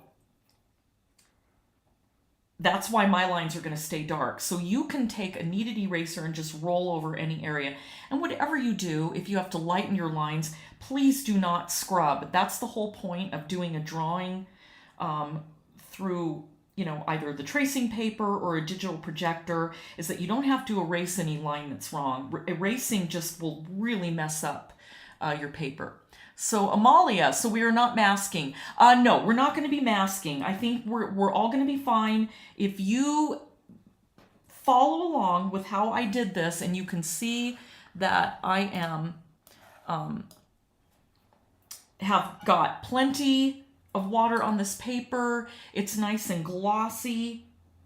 And as long as you're following exactly what I said, you're going to be good. So I'm just picking up some water off the edge of that tape. And now I'm going to tip it again, and I'm going to make sure it's, yep, I'm not getting any in the corners. It's actually all sinking down really well. So while that is going on, here's what I'm going to do with that paint. Let me move this over more so I can make sure you guys can see what I'm doing. All right. I'm taking that yellow and I'm going to make it very watery. My yellow is going to be my only exception to the colors. I want a nice watery yellow.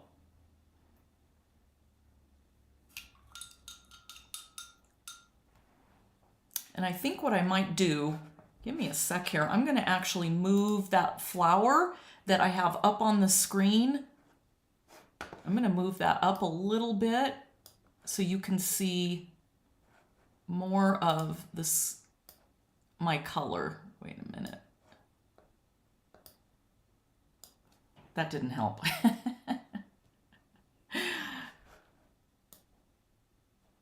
Cannot remember how to do that. Okay, just going to leave it. You guys, you can all see that. I think that's pretty even. Okay, whoops. And here's what I did. Got some water on another area. Okay, so back to my yellow. Got a lot of yellow on there. Now I'm going to come over to the blue. I'm adding water to the blue, making a little puddle of the blue. I'm still okay. I am watching my paper. And if you're worried about mixing these or putting these colors out and making them really watery, just add more water to your paper. It can take it. It's 300 pounds.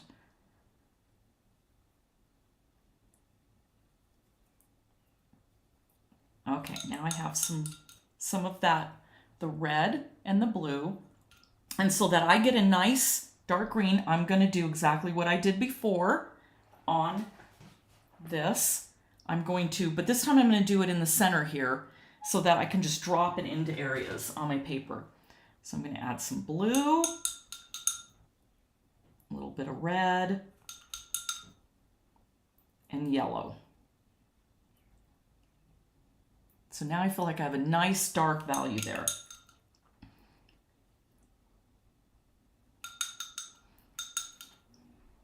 Because obviously I'm looking at the edge of those petals and I can see the dark, and then right there, and then there's dark down this corner. So in this little area, there's not too much, so I don't want to make a whole bunch, but I want it to kind of be a little thick.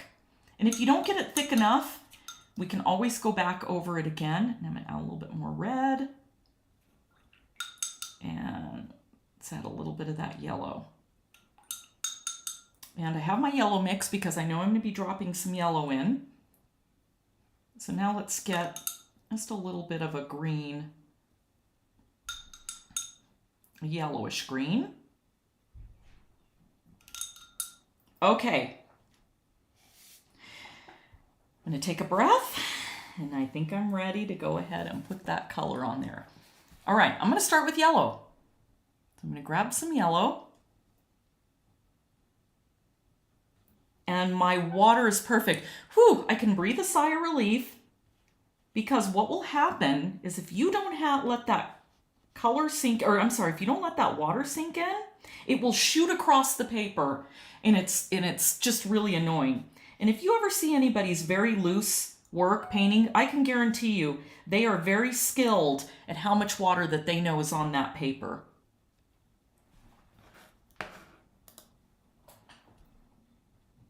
My yellow, it's flowing, which is what I wanted to do, but I still feel like I've got control over it. Now I'm going to grab some of that blue, and I'm keeping it really light. And don't worry about my line. Again, I have that there to see where I'm at, and so you can see what I'm doing. Normally I would have definitely rolled over that first. What I did now is I rinsed my brush. Now I have a clean brush with a little bit of water on it, and now I'm adding more water, just kind of letting that blend out a little bit. So you can see how I'm getting those soft, beautiful blends right there. Now I'm switching to a smaller brush. I'm going back to a number 4, and I have no water on my brush right now. It's really damp. I'm grabbing that very dark valued color, and I'm going to put it right in that little corner. And look at how beautiful. You can see that it's already going to start spreading out. Every once in a while, I'll take that bubble that's on the tip of my brush and I'll use a paper towel and just get that little tip off so it doesn't spread too much water out or too much color in water. Because really, when you're putting color down on a very wet background, you're also picking water and color up. So so sometimes it helps to just dampen your brush a little bit. So I think that needs more yellow. So what I'm doing, especially up in that little area where that leaf is at. So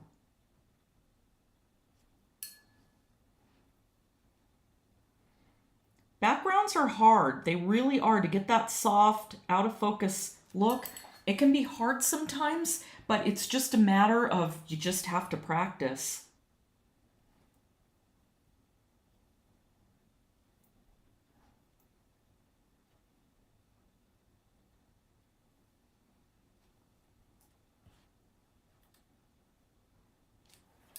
I'm still happy with where my color is staying. And here's the other thing that we're going to do. Once this color is in, or once the background is completely done, if I lose any highlights, then I'm going to go back in, and this is where my scrubber brushes come in handy. These are from Dick Blick. They're called Wonder Whites, and I also have them as a link on my website. But they're nice and softly rounded, but they're firm, and they just make gorgeous, beautiful highlights. And if you don't believe me, just go and look at some of my paintings where I've really done a lot for my... I've had some backgrounds take me 2 or 3 weeks to work on. Just adding some more yellow. And see how my paper, see how white it is? It's still staying nice and white.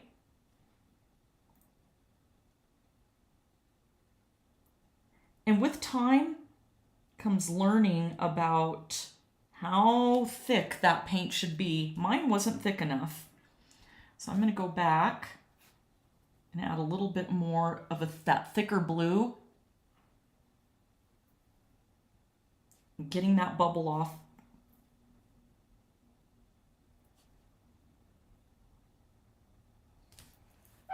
Much better. Now I'm going to go and put some of that down here. And pick up a little red so I can darken it some.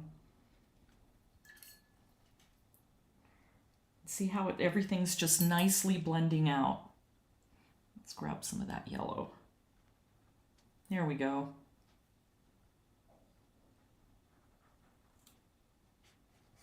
I still feel like I have plenty of working time.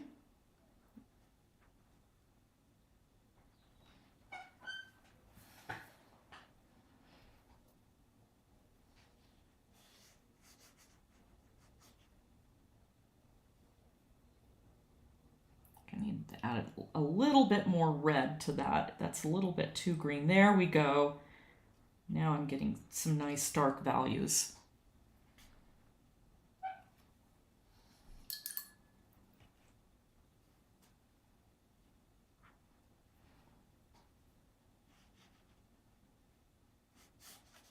I still have a lot of working time.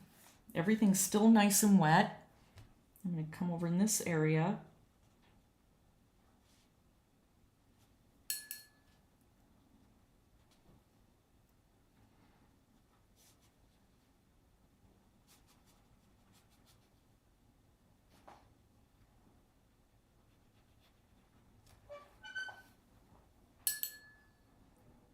I'm going to go with a bigger brush.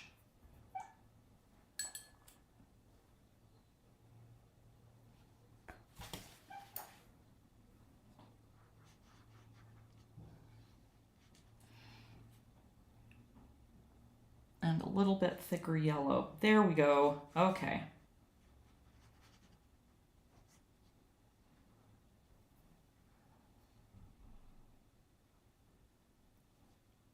Okay, much better. I just needed more color on there.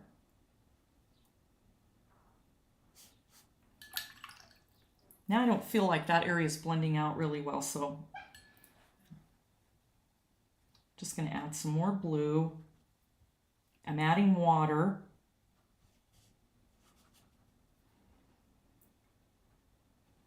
So if you feel like that's happening to you and things are staying too close to where you put the paint down, instead of blending out, just add some water, let it blend out, let it sink in a little bit more. I'm just cleaning off some of that water and color so it doesn't run off of there. And I still don't feel like I got that thick enough. So I'm adding some more color, and then I'm going to have to obviously clean this off. There we go. That's pretty thick now.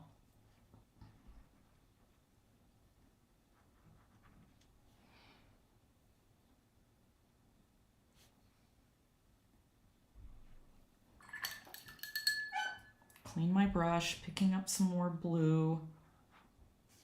And remember, everything is going to lighten up. Okay, now I have a lot of water on there, so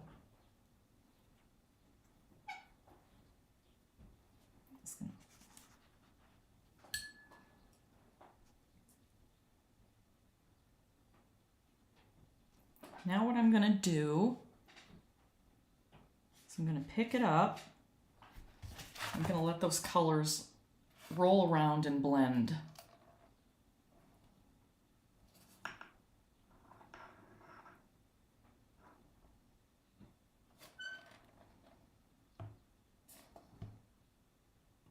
And you can see how much water is in that paper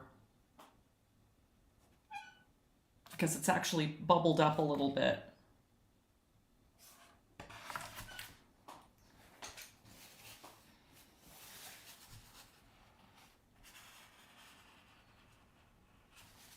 Here we go. I just soaked up a little bit. I had a little bit too much water, so I'm just soaking up right around those edges. Okay. I'm going to switch to a natural hair brush so I can pick up a lot of that yellow.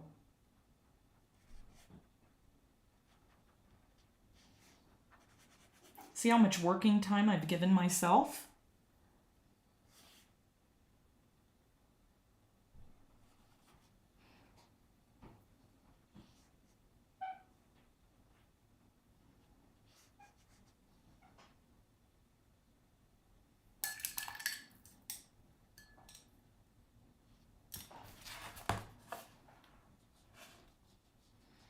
Okay, so you can see right there I've completely covered up that highlight. So I'm letting that color roll down. That's okay though, I'm going to get it back.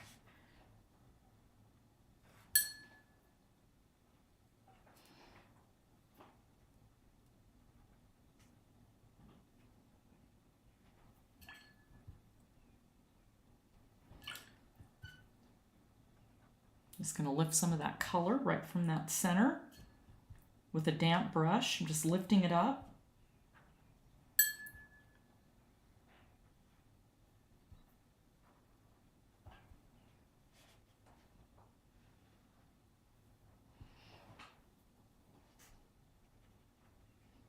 And then I just keep playing with the color till it's just about where I want it.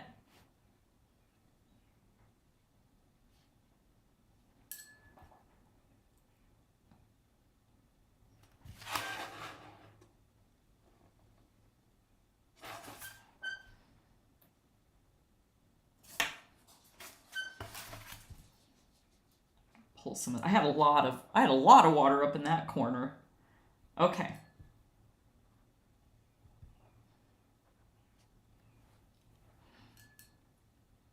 I need to blend out this yellow a little bit. I'm just not liking that little line. I'm still glossy.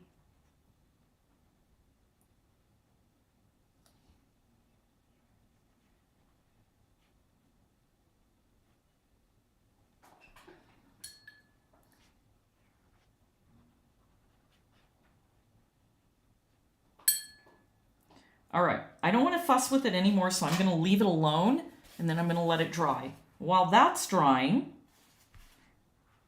and then we'll see how it looks,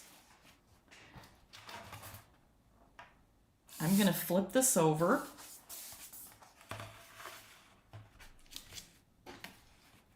And we're going to do this area up here.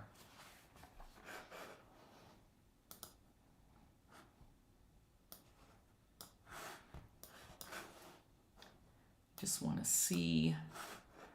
Okay, just getting my picture turned over.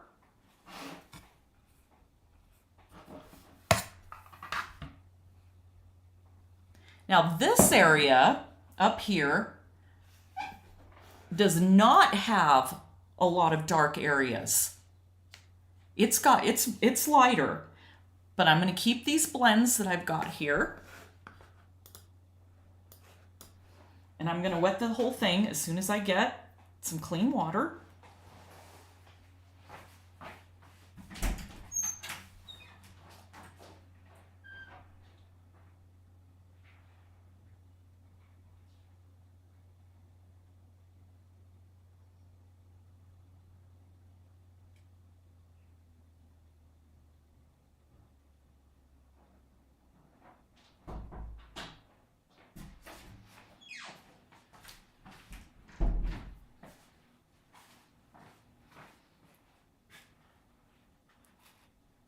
All right, I've got some nice clean water. And let's see how that's looking as it dries. Pretty good so far. One thing that we're going to do is as we go around, so now we've got this little area to do right here. And then what I'm trying to do is avoid having to take time out to dry. So as we do this area, and while that's drying, and then I may have to use a hairdryer, then we'll go over and we'll brush some water on it, and we'll drop some darker colors in any areas that didn't get it. I honestly never get it completely on the first try. It usually doesn't happen for me. So if it doesn't happen for you, that's okay. Okay, let me pull. All right, so we're good. So I'm going to do the same thing, making sure my brush is nice and clean.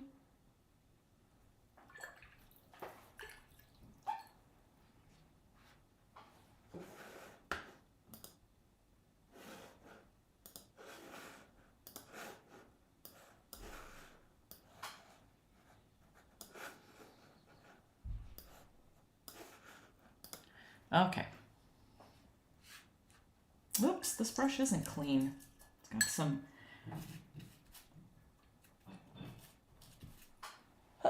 Ooh, excuse me. It's got some phthalo blue in it, so let me get that out. Actually, let me go with an even bigger brush. I'm going to go with a number 10.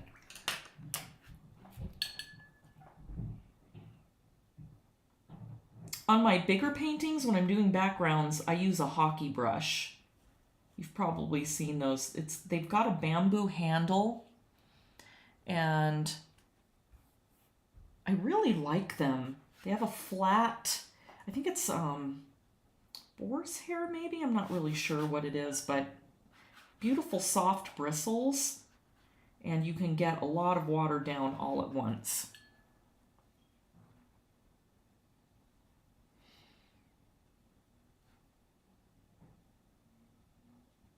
If you are nervous about your backgrounds, I'm with you. Even after all these years of doing backgrounds and really mastering them, I still get nervous.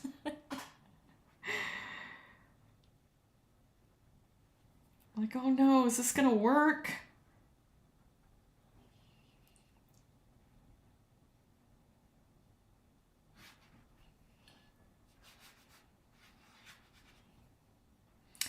One thing I used to do was I always do the backgrounds first, because if you're going to really make a lot of mistakes, it's going to be on the background. And I would rather mess that up than a very detailed foreground. So I would try to hurry through it. But then I started realizing all the things I was learning. And then I went, you know what, I love doing backgrounds. This is kind of neat. And then I started developing just techniques. Okay, it's pretty wet now.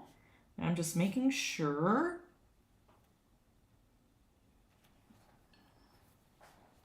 I'm looking at the paper and making sure that water is everywhere.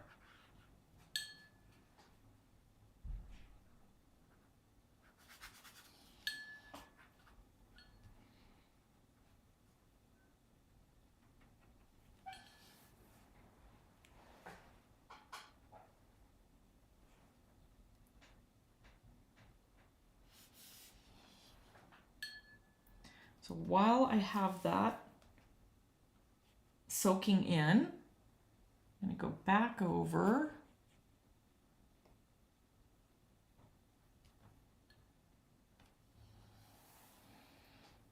I'm going to try to adjust. There we go. Let's see that a little bit better.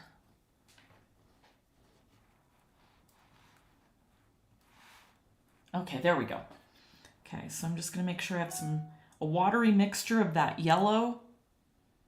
And that's almost right there, just absolutely perfect for the color I need. I don't have any really blue areas. It's mostly just that gorgeous yellow green, so that's going to be a little bit easier.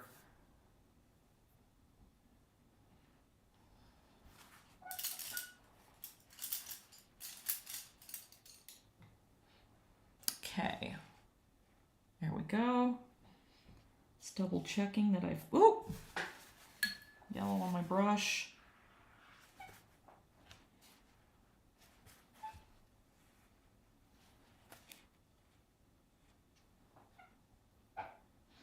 All right, I'm gonna tip it to the side.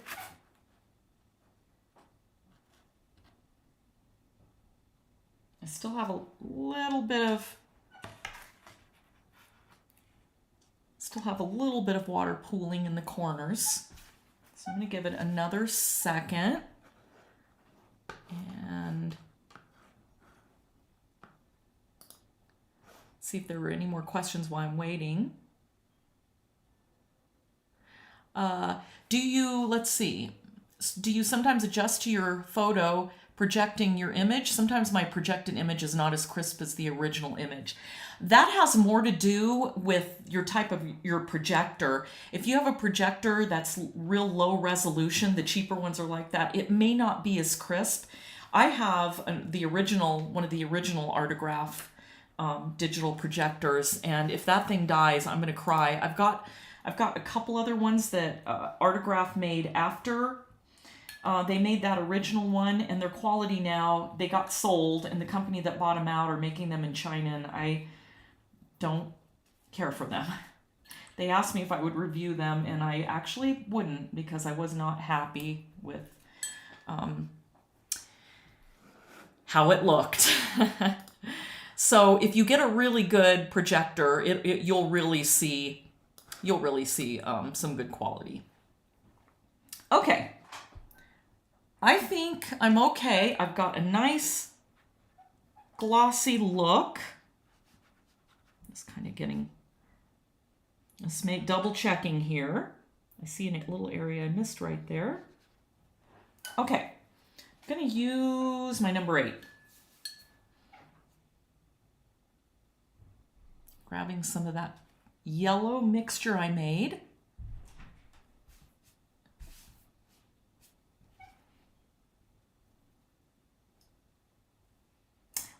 You know what I did?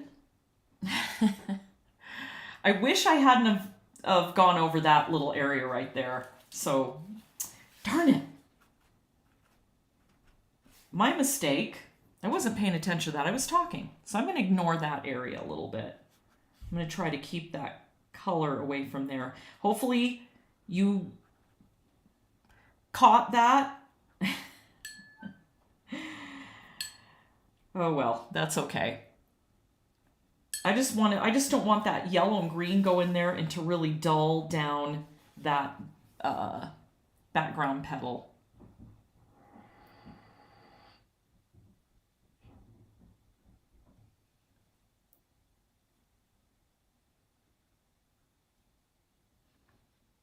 But I have a fix for that, since I'm going to try to stay away from it. Let's add a little bit more of that green in there.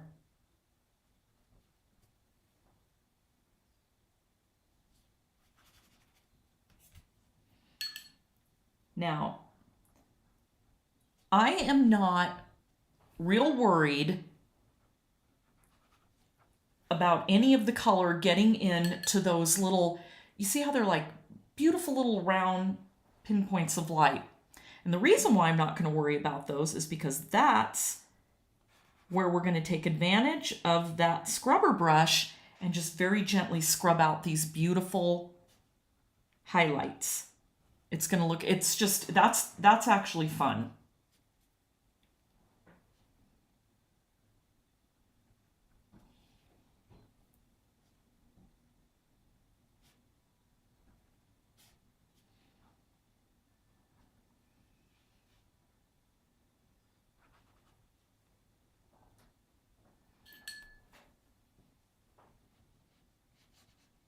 And remember, if you feel like your paint's not moving around, throw some more color onto this, or throw some more water onto the surface.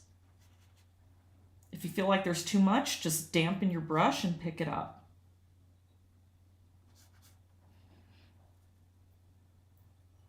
I'm going to grab some really light blue right here and just put it here and there.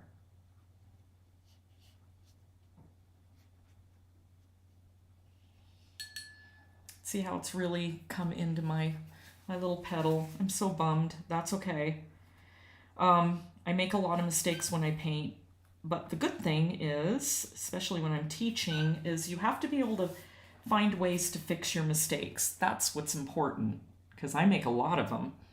I'm going to go with a smaller brush now. So, because I've made a lot of mistakes, I've gotten really good at fixing them, and you'd think some of the stuff I would just learn not to do. And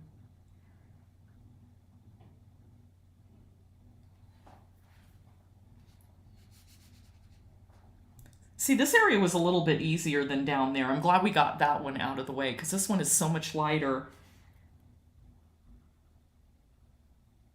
But the blends are just looking really nice.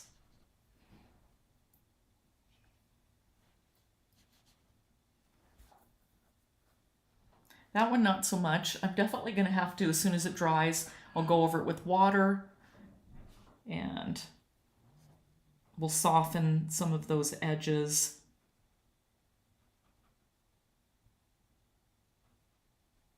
Oopsie, I can see an area right there where I didn't get water in all the way.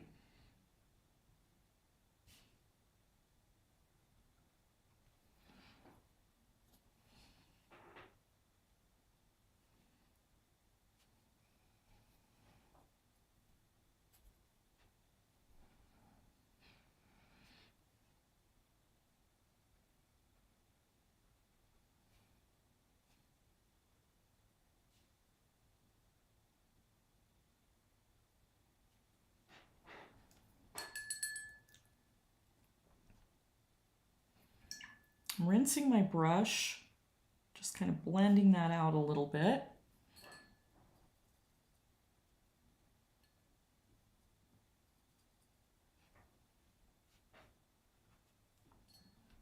I dulled that green down just a little bit more with some of that magenta, and then I'm very lightly right there, just putting it in this corner.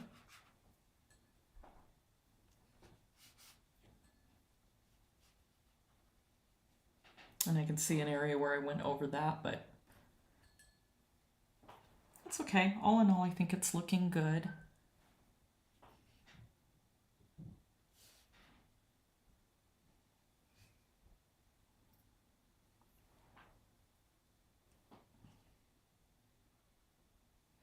What I did right there is I grabbed some thicker yellow.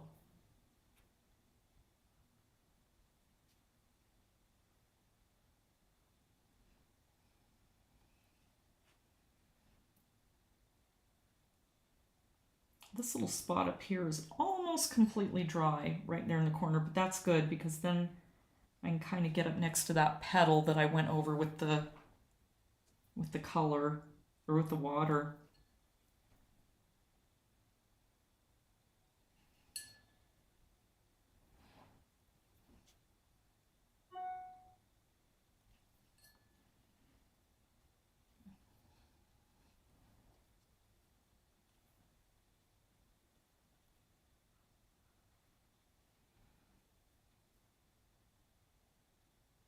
I still have plenty of working time. I can see everything's still really nice and glossy, so I feel okay. Everything's blending out nicely.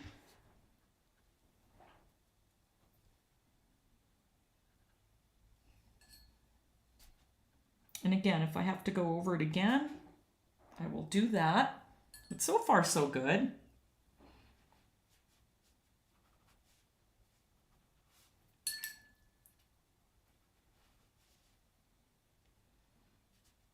Okay, so I think what I'm going to do is I'm going to leave it alone and then we'll go over it with another layer.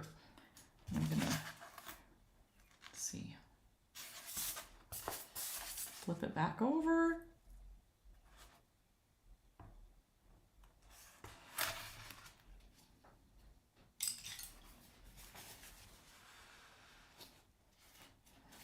So now what I'm going to do, and this will give you all a chance to catch up, I am going to blow dry this area, and that way I can fix how it looks a little grainy right there.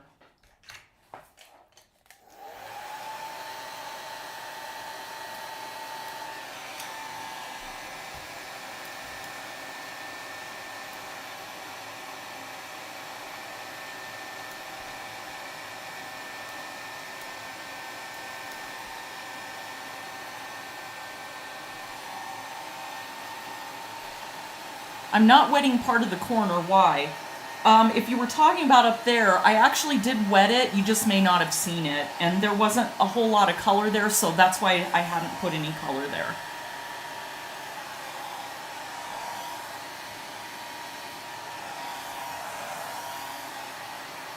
And Amiek, could you show the projector at some point, please? Yes, I will do that. And you can see where I've got some color right there, which again, we'll have a fix for that.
I'm going to stop this so you can hear me.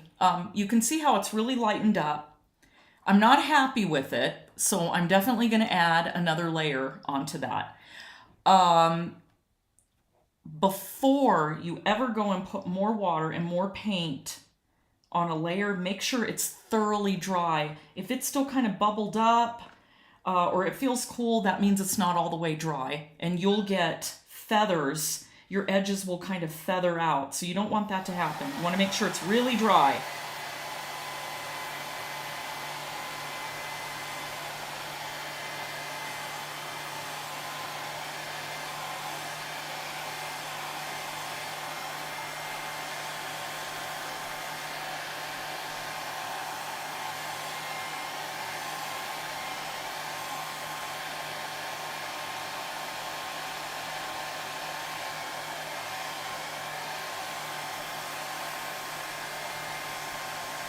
So it's almost dry. I can feel it's flattening out.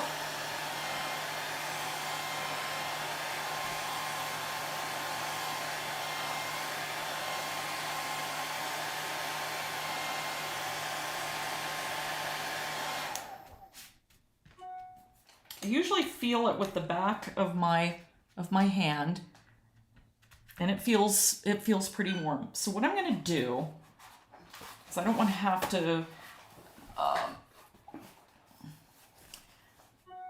feel like we're watching water boil. I'm pulling my palette over here. It was a little bit harder for me to make sure I was getting plenty of color at the right consistency. So I want to backtrack a little bit so you can see this a little bit better, that consistency. So I have that yellow. It's almost, but not quite, like melted ice cream. And this is what I should have done in the beginning there. But you know what, again, so I'm not a perfect painter. I make a lot of mistakes, and now you're going to see how I'm going to fix that background area that I am not happy about. It's so funny. I kind of used to be scared for people to see that, them think that maybe I'm not perfect when I paint. But you know what? We're all that way about stuff, and I would rather have you relate to me a little bit than have me show you the side of me that's not really true. This really is how it goes. Sometimes my backgrounds are not perfect, and I have to rethink it, and I want you to see the steps and how I get to that and how I fix a problem, because painting is joyful, but sometimes there's also problems when you paint. And if you just see somebody on a video that's all nicely edited and you have no idea how they got to that point, well, you're not really seeing a person really paint. So here we go. Now I'm going to use an even bigger brush. Okay, this is my Cheap Joe's Dragon's Tongue brush. This brush was pretty expensive, but I've had it like 15 years. I love this brush. It holds a lot of water, and I can get this on the paper quicker so that you can actually see instead of just watching me with these little tiny strokes. Okay. Now that I've done that first layer, this water is going to sink in a lot quicker. Go back to a smaller brush. I'm not going to have to wait as long. And isn't that wonderful how I've painted over everything? Yep, my color is staying. Let's move it, center it a little bit. The color is staying where I put it. Okay.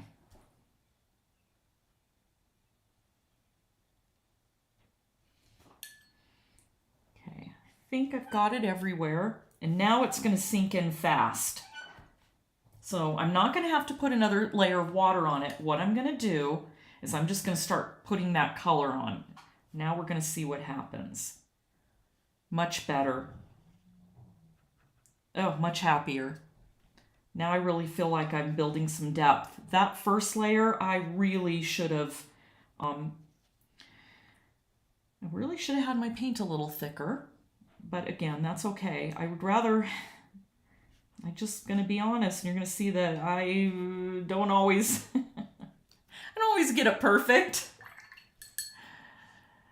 Okay, let's add some of that dark color now. Let's add a bunch more of that yellow and let's really let it blend together.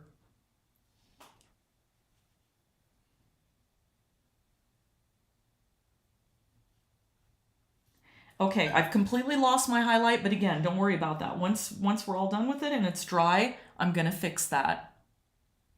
And let's have it come right around in this area.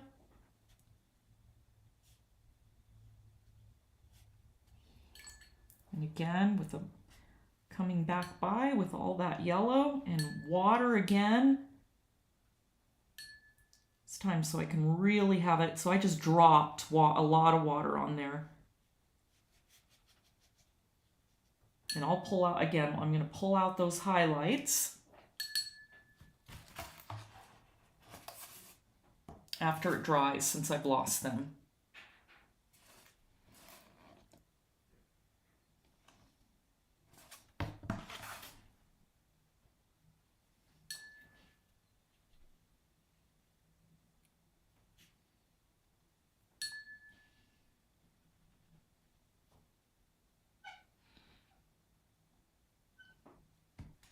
Let me grab a small brush and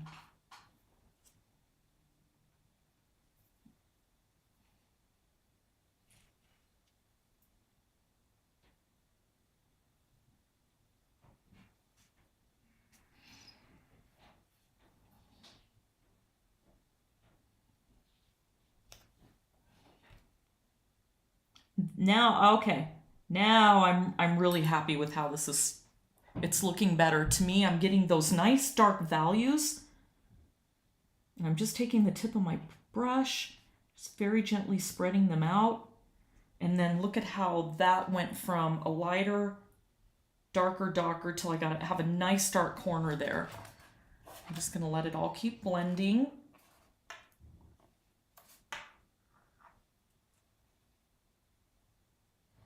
While I'm rolling that around, let's see.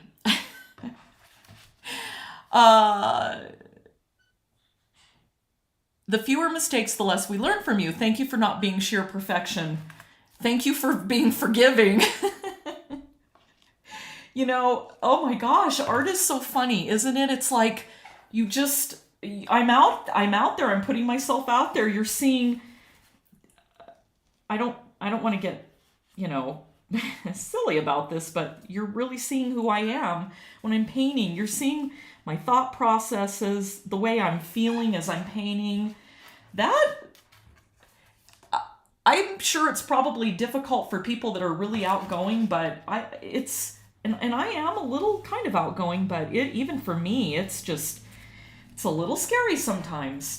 That's just truthful, but I'm really liking this. And I'm going to be even happier when we pull out a couple of those little highlights that we completely lost down there. But yeah, okay. And so somebody else asks, can you erase the pencil lines after the painting is finished? Yes, to a certain extent, if they are by a light area. And again, you see I have pencil lines in here, but I'm going to be able to erase these ones in the background because I'm going to be using these different sizes of scrubber brushes, and I'm going to scrub out those highlights. Because my best laid plans and all, I think I'm going to be saving highlights, but then it never happens. So I have to scrub them out. Let's see. Anamiek. It's a Dutch name, and I live in Quebec, Canada now. Well, you have a lovely name, except for me butchering it. But thank you for watching. Let's see. Yes, so Shannon says, I like to use packing tape over my subject, gently cutting around it with an X-Acto knife and removing the excess. I can work my background and clean up the edges when I'm ready to work on the subject. Yes, that is another way to do that. Another reason why, I'm just going to leave that. Another reason why I didn't want to mask around the outside is masking that you almost have to just practice masking. Masking badly is almost worse than seeing how your lines come out. I have a couple of tutorials, or I have one tutorial, and it's free, and it's just all about masking and how to get that very, very clean edge. And unless you watched that before, had I have masked it, I think it was just easier to do it this way. Plus, you're learning a little bit about how to get nice, clean edges around those flowers. And Bunny says, you don't know how terrified I am whenever I start to paint the background. Laugh out loud. Yep, no, I definitely know. It's very scary. Okay, so I'm going to flip this around again. We'll let that dry. And then I'm going to go over this part one more time because it's still pretty light. And then I'm going to pull these colors over and get a nice deeper green again so that I can get those little details. And then once that's dry and that's dry, then we're going to pull out those highlights. Now, you're probably wondering why I haven't, let me flip this over again really quick. Probably wondering why I haven't done anything in there yet. It is the background, but these are the most important. That's the bigger part. This is almost just like painting a petal. We're just going to, put a little bit of water. We're not going to worry. We're not going to spend 5 minutes making sure it's all sunk in. They're little tiny areas. The only time that really, really, really applies is when you are doing a giant area and you want all those colors to spread out and almost look like it's airbrush, which I'm pretty happy with. I can tell that this is going to be good. I have that lovely dark area, and now I've got just enough darks right in that area. And if I'm still not happy, now that I've got most of this color on, I will be able to go in with a little bit of color in a small brush and just add a little bit more dark areas around those petals. And one reason why I was so concerned about getting plenty of dark around that petal is because, why? Value. I'm going to have this lovely white area here. So what do I want? I want that petal to just pop and glow. And I'm going to achieve that by this nice unsaturated area and very dark color right behind there. So, okay, let's let that sit, not touch it, and dry. I'm going to flip this around again. And I'm going to flip my image around again.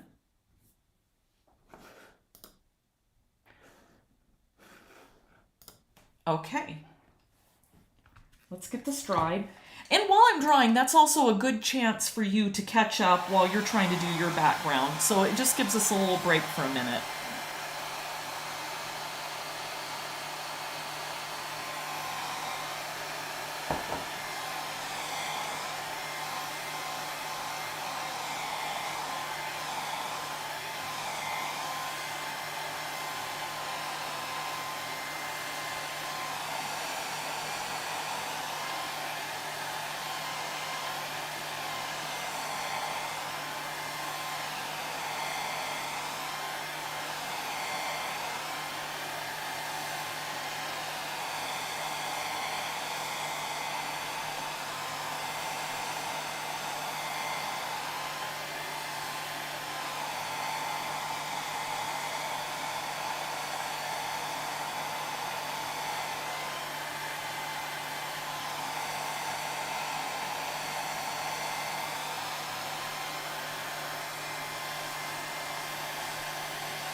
All right, I think it is thoroughly dry.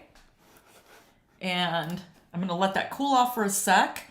And let's see what Deborah, right? I think, yes. Tip for some masking. I purchased disposable eyeliner brushes. They come in brush form and foam tips. 100 for $6. You can get the fine lines and not worry about ruining a good brush with masking fluid. What a great idea. I might have thought about that if I ever used eyeliner, but I don't. But that is really smart. Okay, I'm going to let that cool off a little bit, and I'm going to show you some other things that I use for masking. Let me grab them.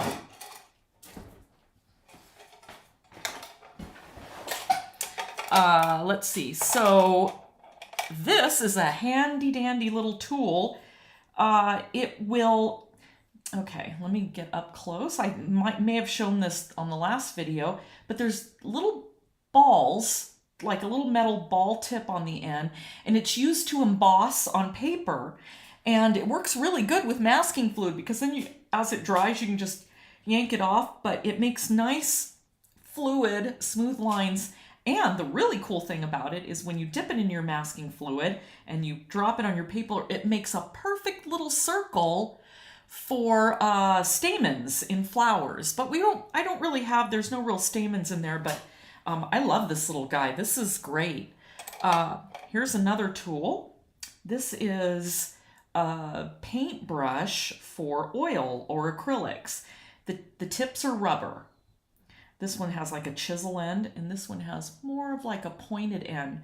So you can use that up against for putting your masking fluid on too. And then as it dries, you just yank it off. And then, yeah, you don't have to keep old brushes around. Yeah, definitely never use good brushes on masking fluid. But I think I talk about that in my in one of my masking fluid tutorial. But regardless, when I do another live stream and some more, just regular tutorials, I'll go over that a little bit more. Okay, so now I'm feeling it. The paper doesn't feel cool to the touch. I do have a little bit that still is within that area. Let me move this over a little bit. There we go. Right in there. But you know what? That flower petal's so dark right in those areas, I think I'm going to be okay on that. So this time now, when I wet, I am going to make sure I stay away from that area. So let me grab some clean water and I'll be right back.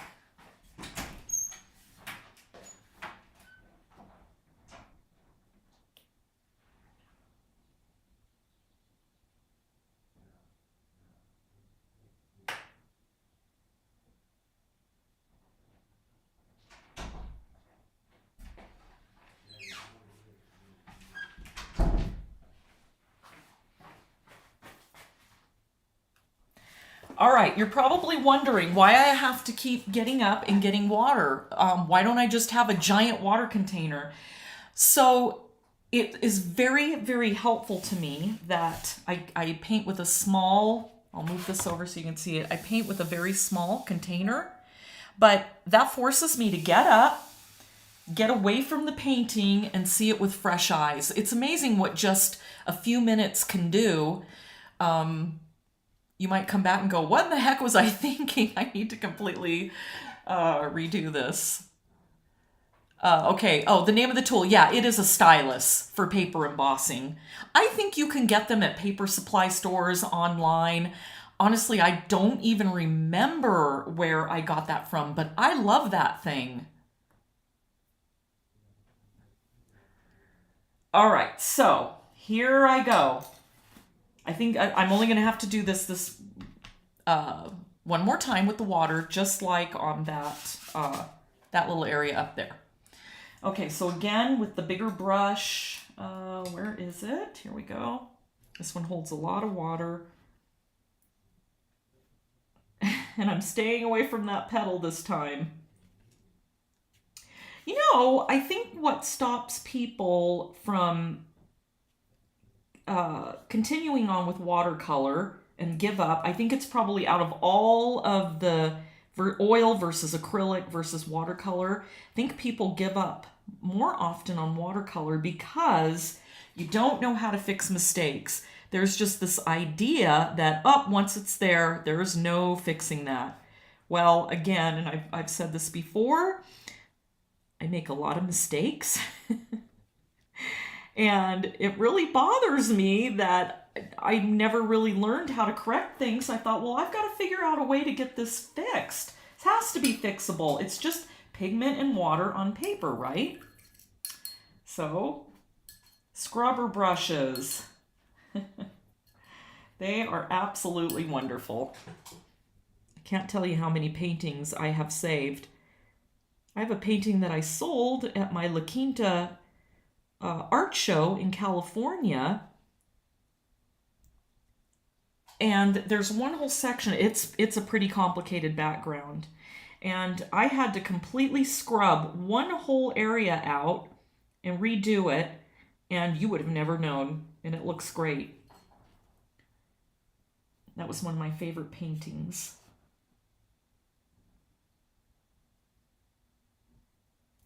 And very carefully painting around that little red petal. But again, I think it's that pink. It's such a saturated pink right there that I think it's going to be fine. Okay, I'm going to let that soak in. I am going to pull this over again and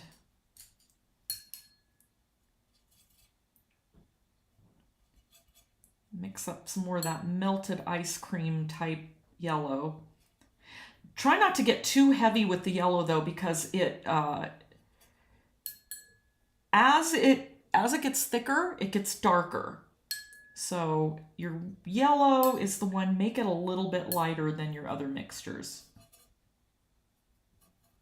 Boy, you can tell how dry it is where I live. We haven't had rain for a long time. The air is so dry.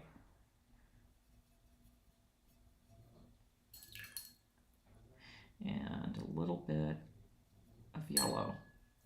I have to thin that out. I didn't really need that much. There we go. Isn't that interesting how that yellow, it even pushes away in a mixture. So,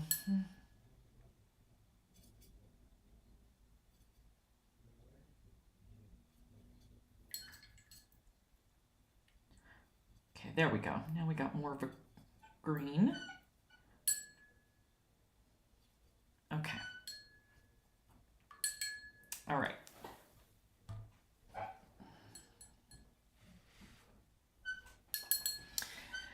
All right, so again, because it's the second layer,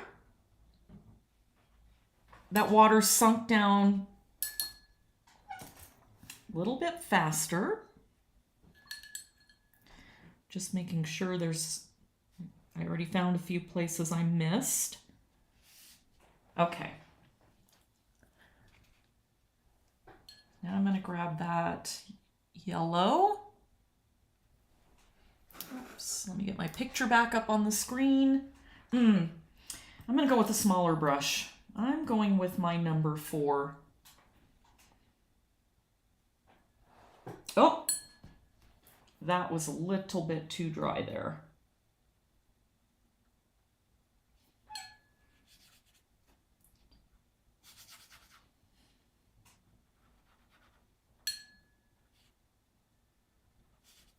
I wasn't paying attention to the water, was I?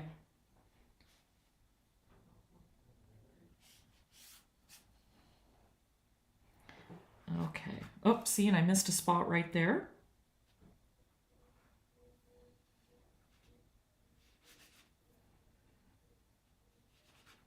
Okay. Well, that's good that you saw that, because then you can really see how quickly that water ends up sinking into that paper. My goodness. Okay. Now I can grab some.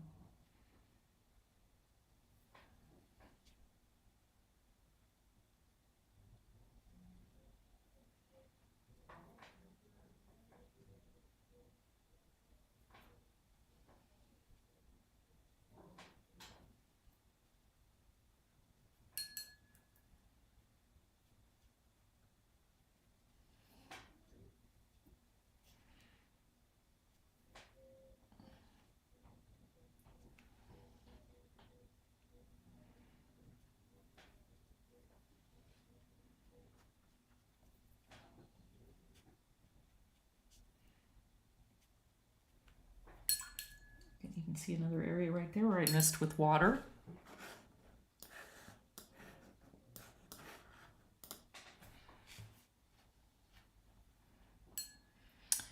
Okay.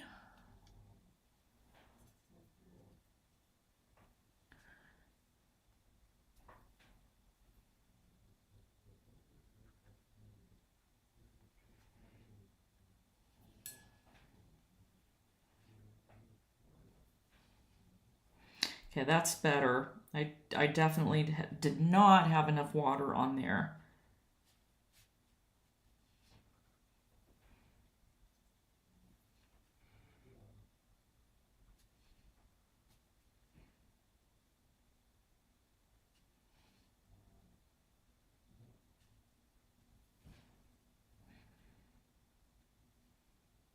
I'm just leaving that area right there alone.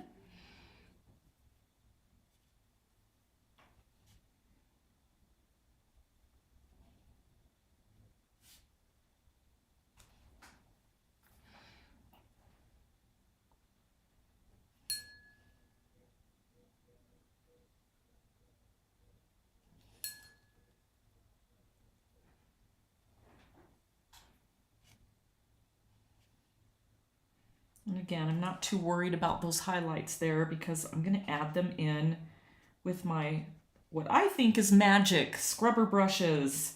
All right, let me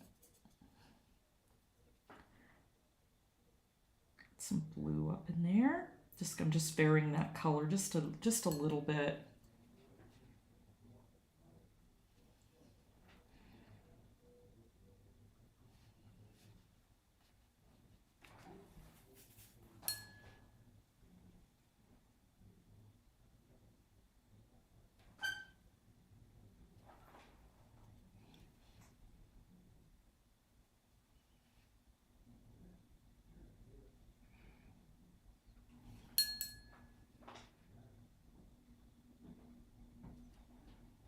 Okay, I think that looks good. It's really going to all come together once we get everything scrubbed.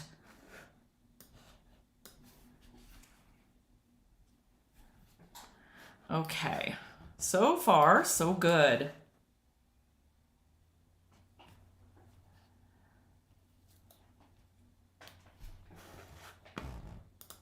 So now what we need to do is that needs to dry, but I'm going to flip this over.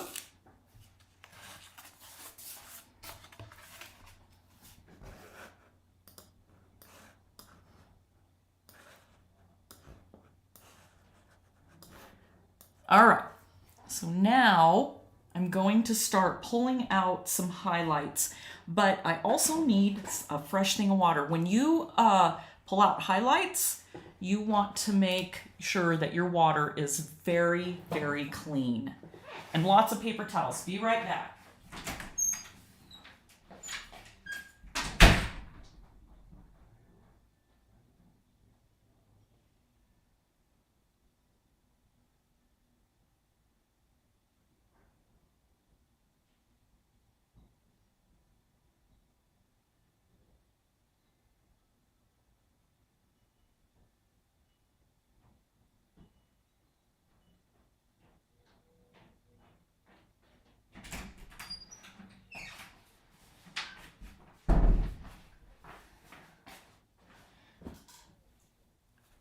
Okay, I have fresh water.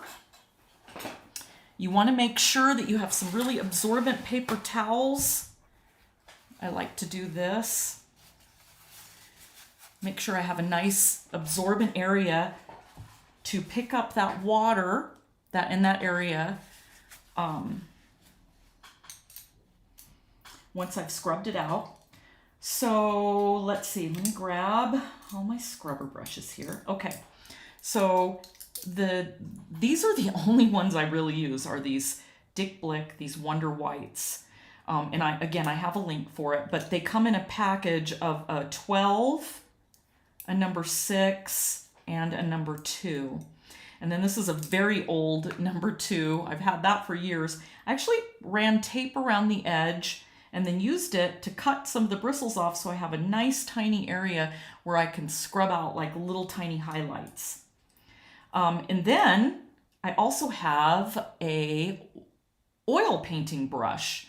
I think this is a number 2, and I did the same thing. I wrapped it with tape and then I cut off the end and made myself a super, super stiff scrubber brush. And what I use this one for is so I can scrub out a line if I need to, if I miss a vein.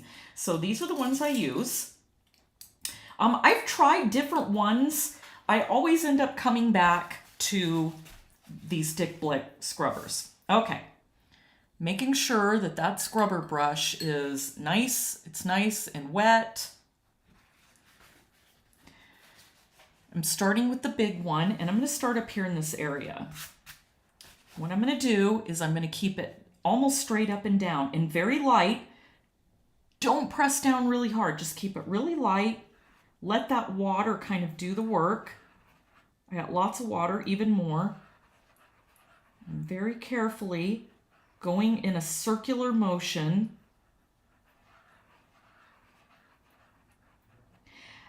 And I'm scrubbing out just a little tiny bit of the color. So by the time okay, wait, let me back up and say this again. As I was scrubbing, you couldn't really see that I was actually scrubbing any color, and that's why you have to be very careful when you're scrubbing, because you're pulling up color, but it's hard to see because the water is darkening the paint. So it doesn't really look like you're scrubbing anything up. So that was my first layer. It was very, very light.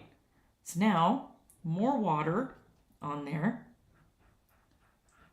And one of the only reasons why this works well is because it's staining color.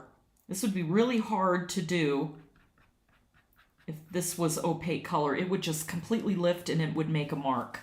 And the other thing I love about scrubbers is like right there I can see that yellow right near my mark. I kind of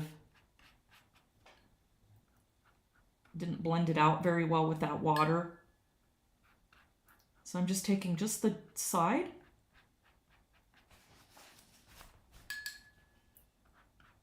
And I just lifted a little bit of that color. Now I'm going to add a little bit of water. Just get that top area that I disturbed. Get it to blend out a little bit. Okay, that's a little better.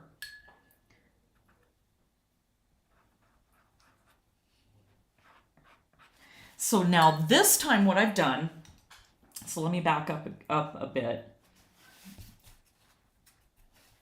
So that first layer, I only wet that little spot. Now I'm wetting the whole thing again because I don't want there to be any lines from where I'm scrubbing out an area. So I'm picking up all this extra. All my color is still staying in the correct spot. Making sure there's plenty of water on that scrubber brush. And now, as I scrub out, you can see that there are no harsh lines. And yes, I am picking up a little tiny bit of the paper, but it's 300 pound. It's really not even all that noticeable.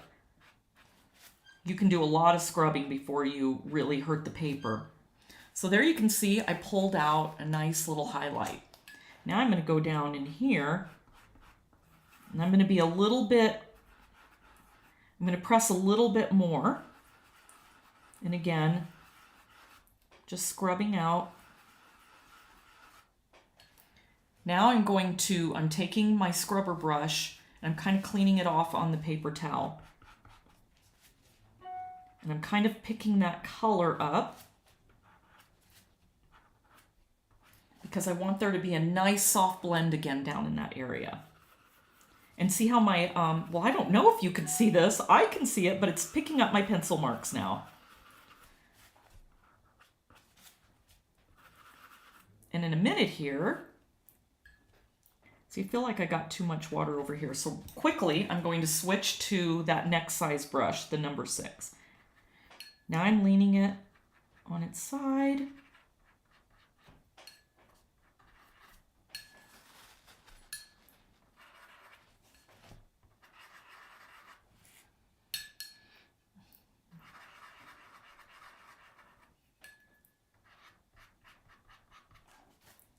go back to my big brush.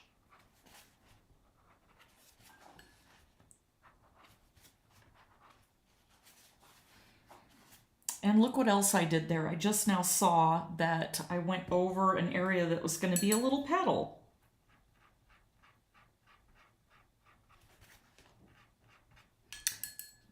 But most of it is pretty dark, so that'll be another little mistake I'll fix.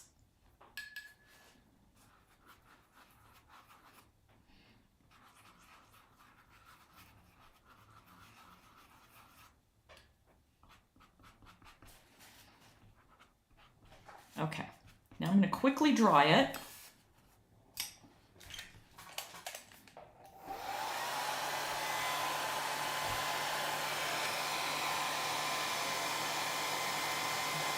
While it's drying, I'll look for some questions.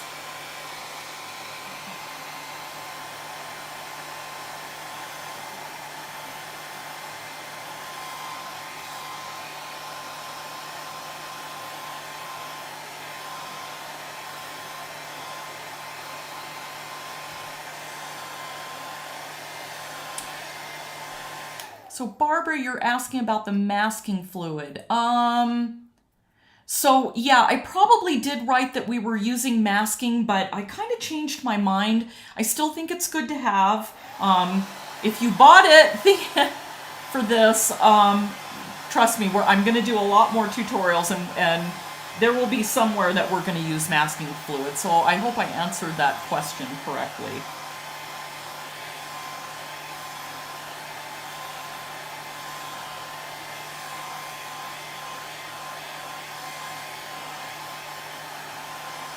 So you can see there's a little tiny bit of paper going on there.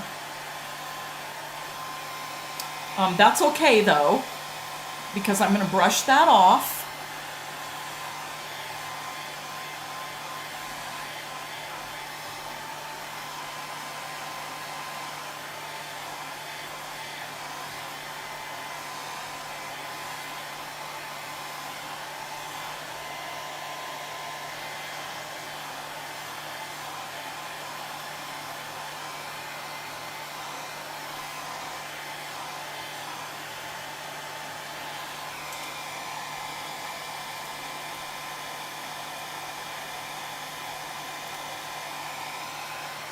I wish I had have gotten a little bit more blue in that area, but I still think it looks really good. Hopefully if you get it in there, that'll be great.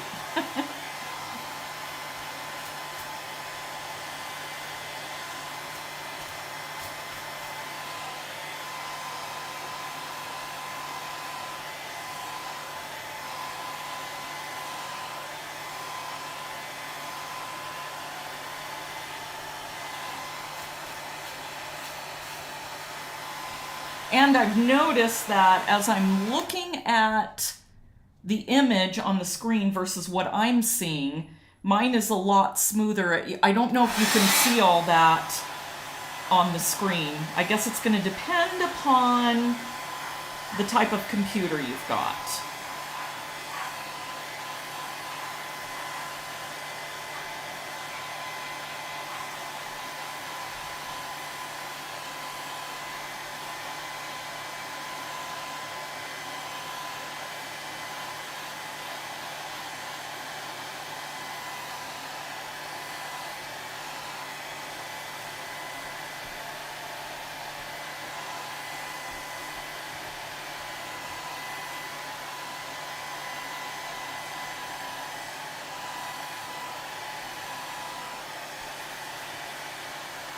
Okay, feel like that's good. Now I'm going to go back.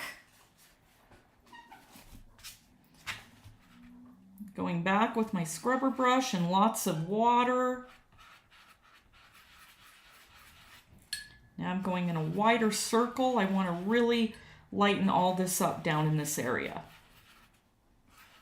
And again, that's really going to help it show up against that very dark stem that we're going to do.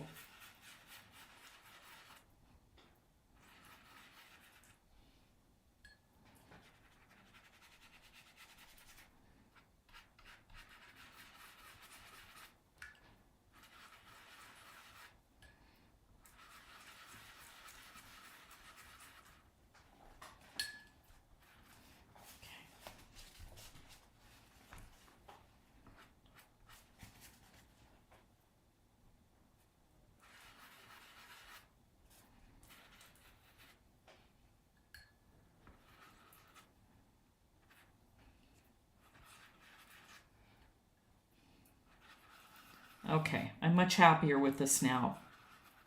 And again, it was all about, I want some darks and I want some lights.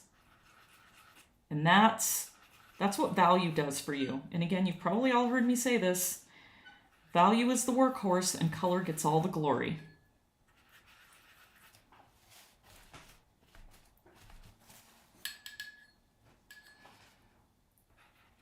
Okay. Now, if I were doing if I weren't doing this as a tutorial, I'd be looking at this going, no, it's not at all what I want. And I would be throwing a fit over that. But, you know, I mean, we're all kind of critical of ourselves, I suppose. So yeah, I would be working on this for the rest of the day.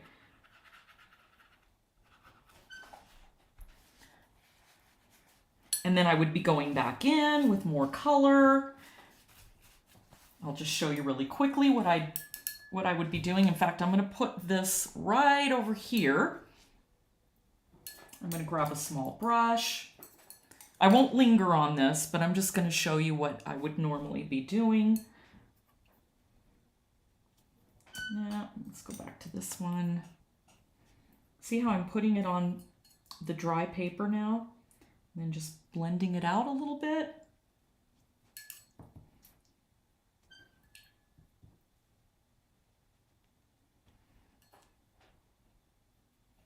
Same with over here.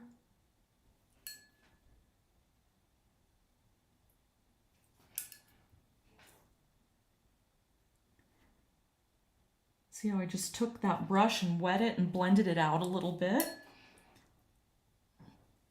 And then some yellow right in there for that leaf.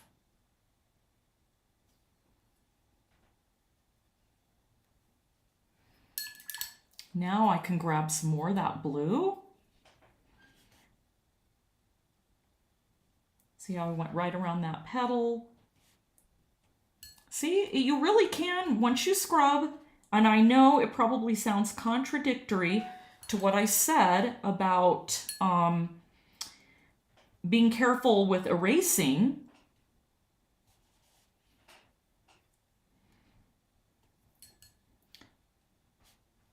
But this I'm purposely using to my advantage, the fact that I scrubbed that out. Because I missed some of this area, now I want it bluer, and now you can see that I'm flooding it with all that blue. And even though it's going back in those areas that I've scrubbed,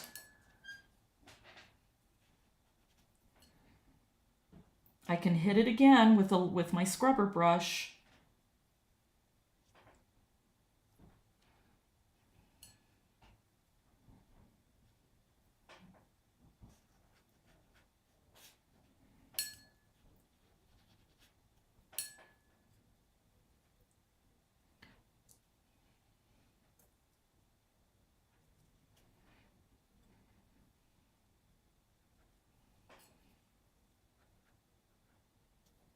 Again, I'm just adding some more color and blending it out.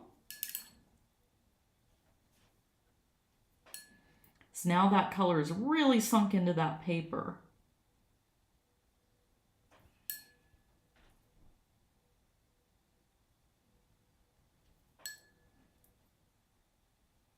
And now I still have a nice soft halo around those areas. Put some more in here.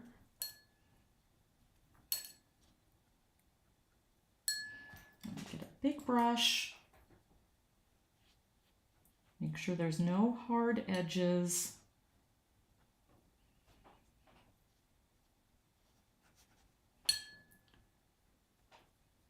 Just adding a little bit more blue.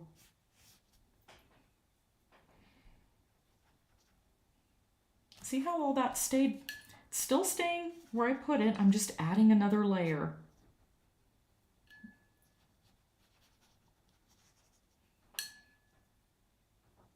Now I'm really feel like I've built some layers and depth. Now I'm happy. Now I'm happy. Look at that. Now you're really seeing, it's just, it looked a little bit flat to me. So now I feel like, even though that didn't turn out exactly the way I wanted it to,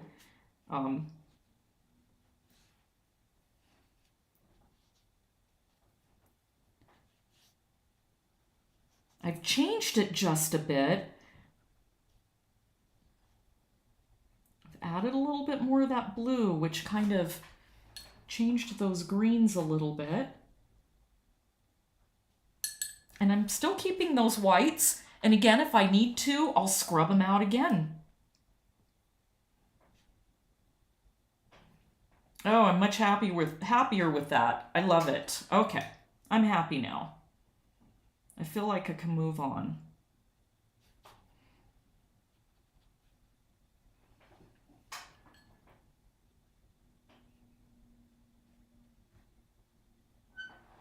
Everything's evenly wet. Okay, I want to give that a minute to dry. Let's see. I could hear this dinging away, so let's see. Let's see. What if you don't have a scrubber on hand? What is an alternative? Well, I don't know. I suppose you could, somebody I think says Q-tips or a stencil brush, sure. I have tried a stencil brush. It's just boy, you have to be super careful. Those bristles are not quite as soft as these, so you would have to be careful you weren't tearing the paper. You know, if you noticed, I've been lifting color, but not so much that it's just torn that whole the whole background up. So let's move that over a little bit. Okay. Tissue paper and water and brush. Yeah, you can do, I've tried that, but yeah, if I like right now, sometimes here's another thing I've done. I've pressed the tip like this of a paper towel. And see how I still have that beautiful glow around there. I was able to scrub out that yellow, and still, it's not really messed my paper up. It's actually helped feather that color out into those other areas, and I'm so much happier. Now I feel like it looks correct. Okay, let's see. Teresa, I'm learning so much. Thank you, Debbie. Oh, you're welcome. What kind of scrubber brush are you using? Again, it is the Dick Blick, the Wonder Whites. And I have a link on my website. You can also find it somewhere in my watercolor group. I will try to post the link after we're done. I will post it up in the, whatever you call the live stream description. Oh, thank you. Thank you, Deborah.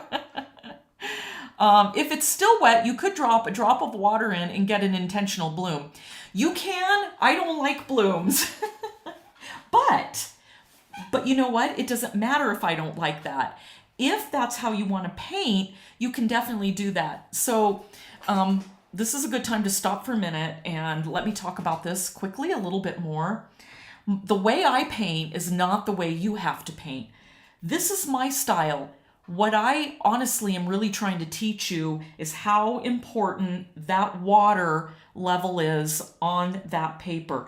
If you can get control of that, and if you can practice on another sheet of paper, and somebody did ask that question before, what I would do is get a piece of paper, get a cup, put a bunch of circles on there, drop water in all of them, and start timing those circles. Time how much water is in there.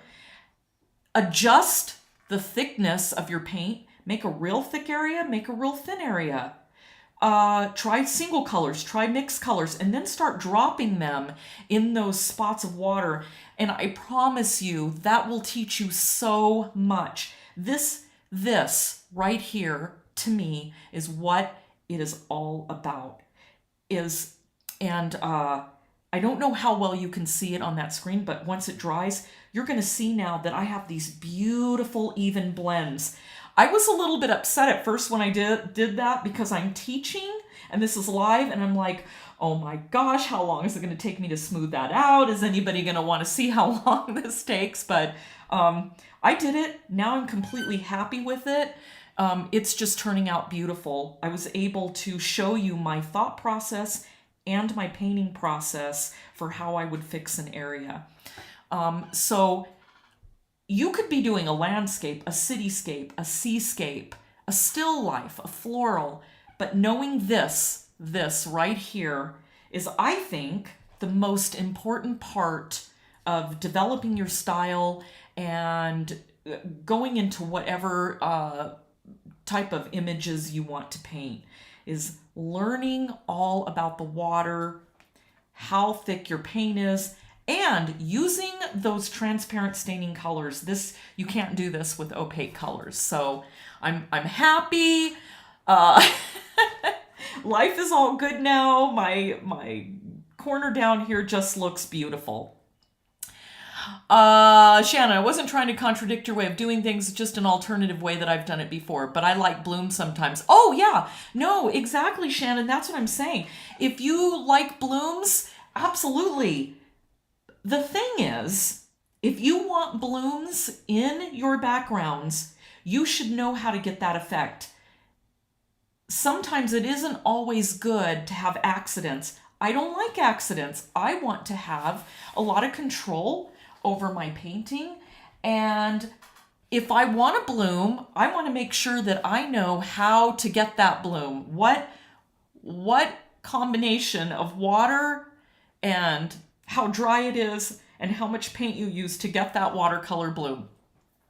So yeah, nothing wrong with that. I don't paint that way, but again, this is all about showing you why it is so important to pay attention to that water level. So while we're waiting for that to dry, I'm going to leave that background. Let's go ahead and I'm going to show you how I'm going to do this area right in here. Okay. I'm not going to go ahead. I don't really need to mix any colors. I've got some good blues, still got some good yellows. Now my palette's really developing all those different parts of it, all the little subtle areas of unsaturated reds. This is when I get happy, is when my palette starts looking like this. Okay, so let me try to get that back in the screen. There we go. I think what I'm going to have to do, which will help, is for me to cut one of these gator boards down so that it's only 9 by 12, so that the edge of my gator board isn't pushing my palette away. Okay, so here's what I'm going to do. I'm just going to add just a little bit of water. I'm just getting it wet. I'm not going to worry about it sinking in. Why? Because this is such a small area, we're not going to be going over it a zillion times. And there's my boo-boo. Somehow I got some paint on there. You know, you'd think after all these years of painting, I would know the mistakes I make. Like making sure I have a paper towel to cover so I don't get splotches everywhere. I never learn. At least about that. Okay, so I have some water on there. So what I'm going to do is I'm going to take some of that yellowish green that I still have mixed. I'm going to get that bubble off the tip. I'm putting it right in that corner. And then I'm going to use a little bit of that dry mixture that's dried right there. Get it right along that edge. And then blend them together with a damp brush. Now I'm going to go over here with my phthalo blue. Same thing. I'm going to get that bubble off the tip.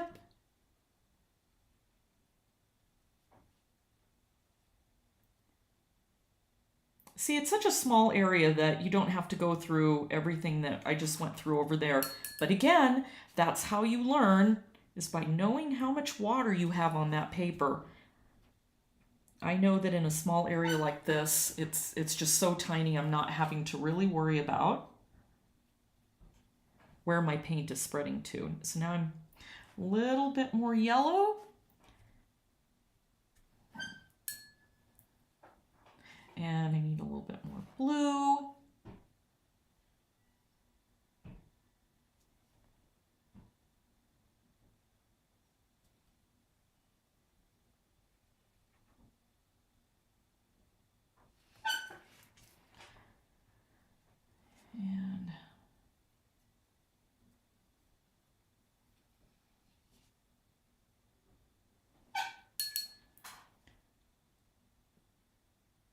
Okay, so I can see I have a little piece of fuzz on there. If that happens to you, leave it alone. Don't try to take it off. Wait till it dries and then just brush it off. Okay, so got that little area done. Now let's come over here and I'm just going to do the same thing.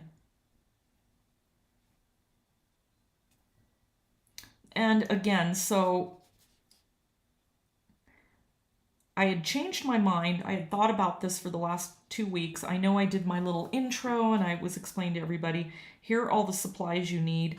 But again, you're better to have it and not need it. And then I had changed my mind about using that masking fluid. And mostly because I really should do just a background and really spend a couple hours just masking and waiting for it to dry, talking about how far it goes in, then doing the background, and then pulling the masking fluid. But I find that people have a lot of problems with that. So, okay.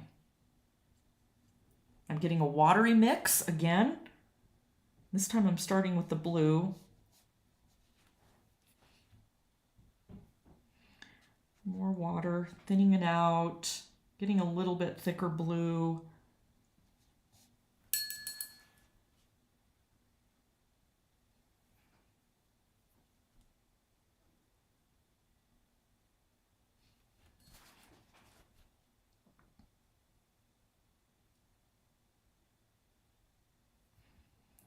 More water.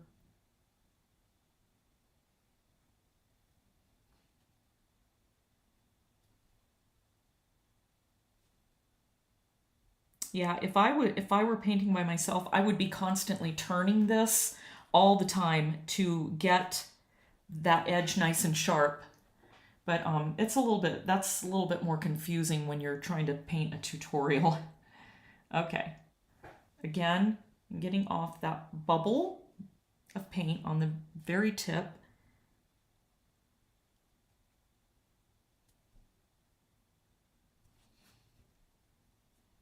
Oh, look at that. I love it when things happen just the way I want. I get so happy. I'm not so happy when everybody's watching me. It's not turning out the way I like. Then words may fly, and I can't do that on a, on a tutorial. My poor husband, one time he had to stop me from throwing a painting in the garbage. And it was and you know, I'm glad I didn't. It turned out gorgeous once I fixed the problem, but he has to talk me down from the ledge sometimes.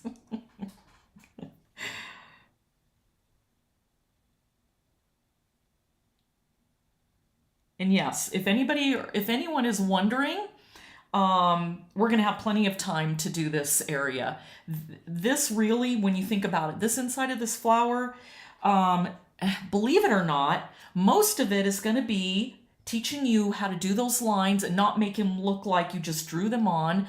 But there's a few yellow areas, but this is going to be, it's not going to take as long. And then I think I'm going to have to do one more Sunday after this, or a Saturday, or you all let me know what day you would be happy with. So I think tomorrow we're going to get the majority of it done, and then we'll probably have to do like I did last time and come back and finish up some details.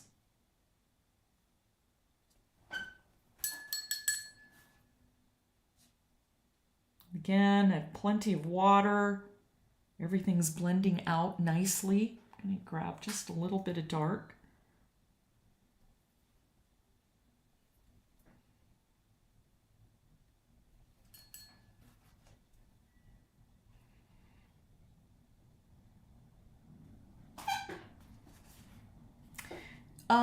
I'm not liking how that spot is turning out right there. It's still wet, and I know I've said to let things dry, but in this case, it's a tiny area. So I'm wetting my brush. It's soaked with water. The paper's still a little bit damp.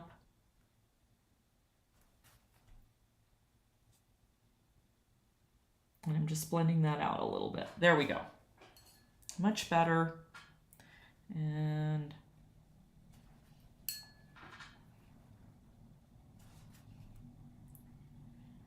okay.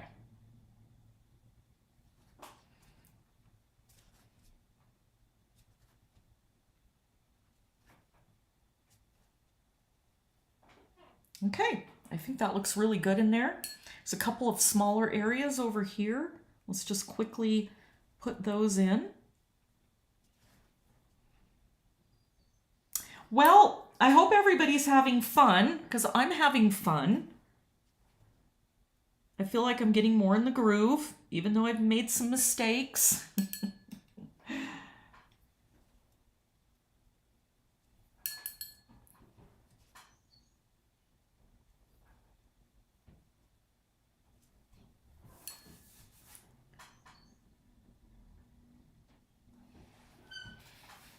Oh, I'm liking this a lot. Okay, and then I'm going to get in this area right here, and I can see a line. I'm not sure if did I forget that line? No, I got it. It's there. It just wasn't filled in all the way. Here is where I really love the painting process. I'm always a little nervous in the beginning, especially on the backgrounds, but you can see that this whole image now is just really popping. Okay, so let's answer a question. Do you have a link for the gator boards? I will put the link up after we're all done with this. I will put it up on the description of this live stream. And you can get it from all kinds of places. I think Dick Blick, Cheap Joe's, Jerry's Artorama, I think they all sell gator boards, but my gosh, they're so great. You can buy them in a certain size. You can cut them. They're a little bit harder to cut, but wow, they just are rigid, way better than what am I trying to say? Foam core, and better than using wood. So some Barbara saying, I love it, it's beautiful. Aw, thank you. Well, I'm feeling better. I'm just letting you all know that I do get stressed on occasion also. And a little bit earlier, I think I faltered right there. I was like, oh, these people are going to think I don't know what the heck I'm doing. Okay, this is just me. If you know me, you know I'm goofy like this. Okay. So over here, it's really dark, right? You guys are all seeing that on the image. So guess what? I have my nice dark color, so I can just grab some of that and drop it right into that area. And look at that. Okay, I'm going to try to turn my arm this way.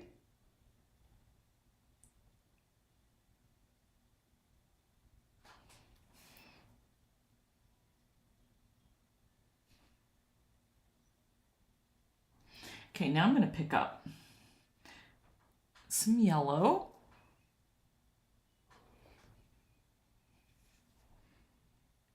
And I'm going to do some tutorials too. In fact, I've been wanting to do a huge Watercolor 101 where we go through step by step and talk about color, and I just have never had time to really get that done. But there's so much to learn, and even though sometimes color may seem like you want to roll your eyes and feel like it's a Friday and your last class is math, you're in high school, it seems like it's never going to end. Just knowing a little bit about color and how it affects how you paint is just so important. It just really is. So I want to do that also. There we go. Let's add a little bit more yellow in there.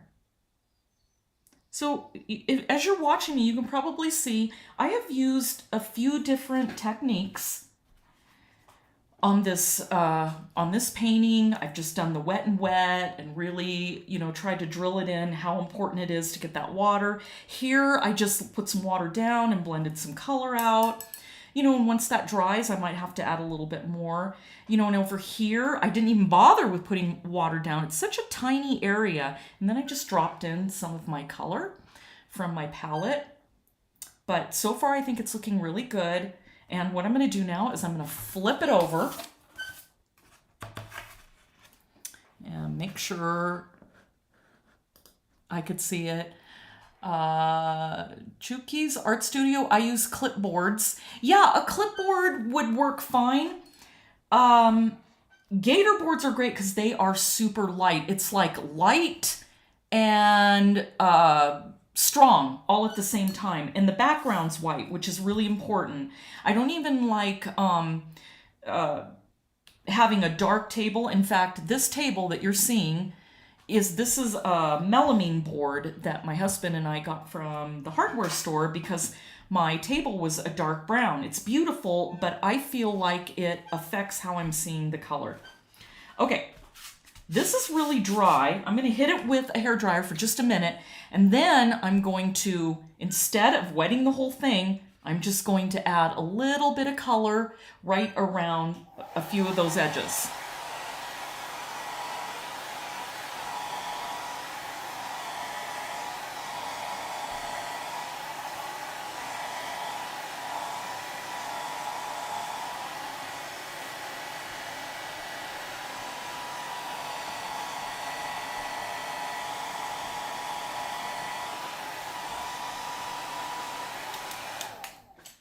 So one other thing I want to mention about drying your backgrounds, actually drying, I use a hair dryer. I get really impatient. I don't want to wait, 20 minutes before an area dries. If it's really wet, make sure that you hold your hair dryer quite a few inches up. You don't want the heat of the hair dryer to push your color and accidentally push it, maybe into your foreground or into areas. And then you want to very carefully and evenly dry it. And I always use it on low, but you could use it on high as long as you were, really at a really far distance.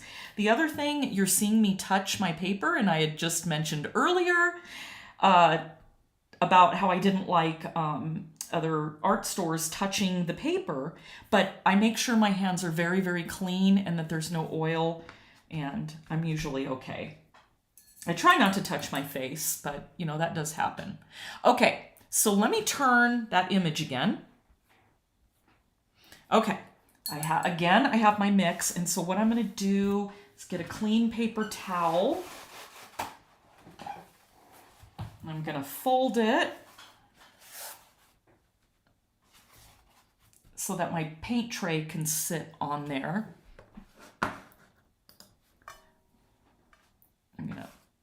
I'm nearsighted.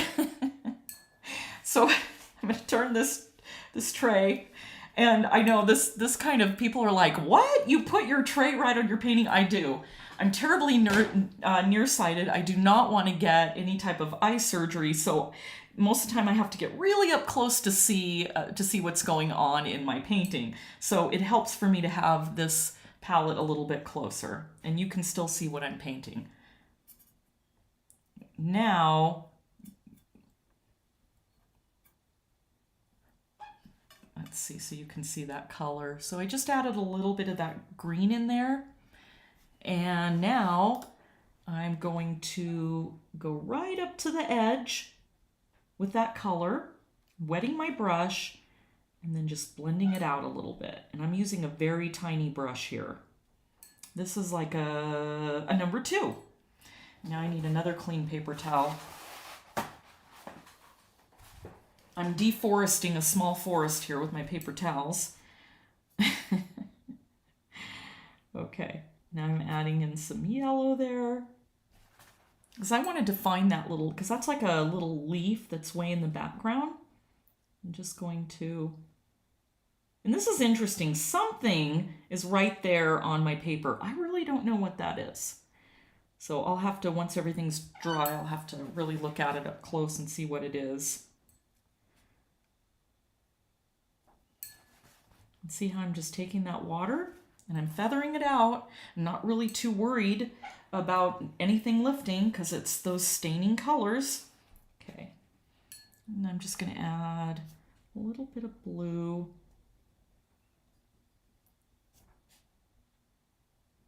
Probably can't see the blue I picked up, but it just was a very light amount of blue, and I'm just kind of dropping that in.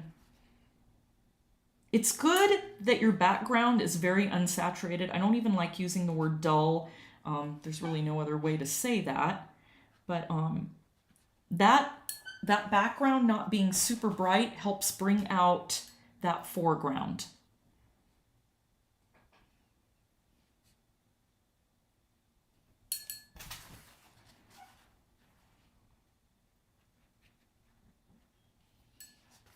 Again, just kind of feathering out that color just a little bit. I think that looks a little bit better. I'm actually going to have to pull that. I just realized I actually went over one of those petals there, but that's okay because that's actually a really white spot and that's a red spot, so I'll just scrub that out later. So again, you're going to get to see me. Let's go to a bigger brush. Very wet, make sure it's very clean.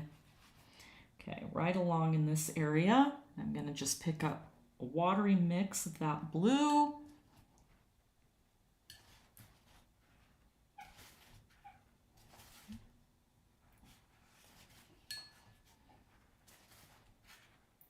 There, see how it just very gently faded the color out. Then I'm going to go back to, let's see, my number 4.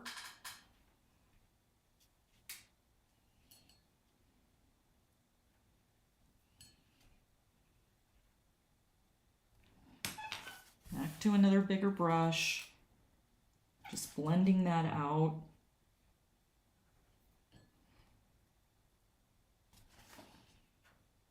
And then we'll go ahead and fix those little highlights. Go back to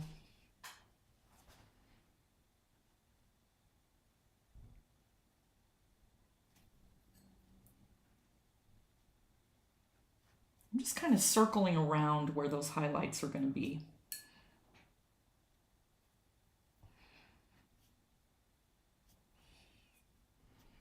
Add a little bit more right up there.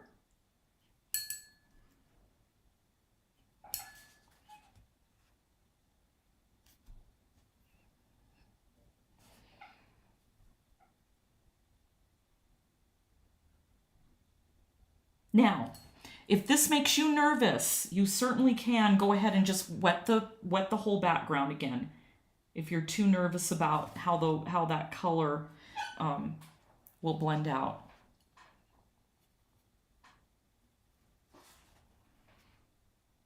It should have been more yellow.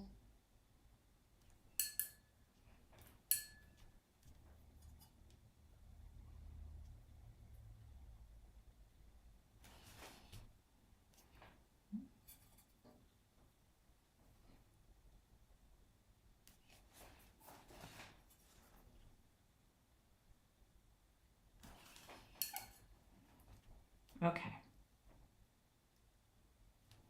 And everything so far looks good. It looks like there's a little bit of an edge right there, so I'll just clean that up.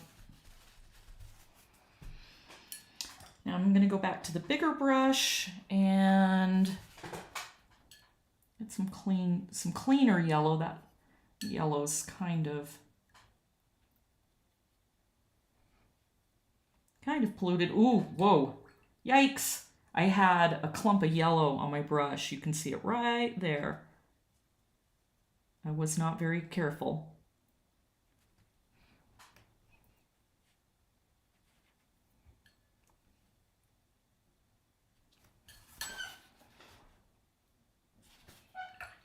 Okay. Same thing. Just blending that out. So pretty soon you get to the point where you just have water.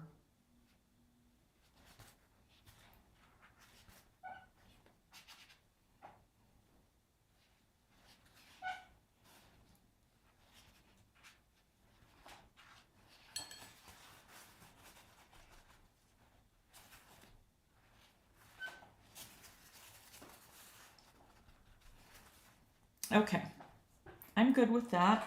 I'm gonna dry it. Move that back over there. And then I am going to scrub out some highlights.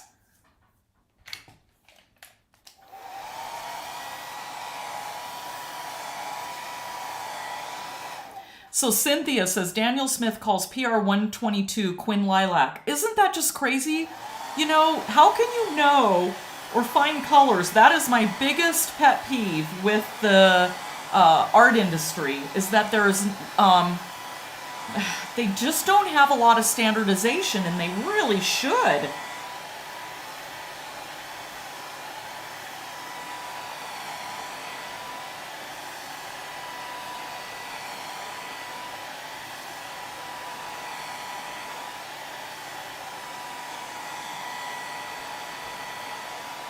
And that's really pretty. There's a nice, soft, beautiful blend right there. I'm really happy with that. Not so happy with that one. Over here, I think it's looking really good.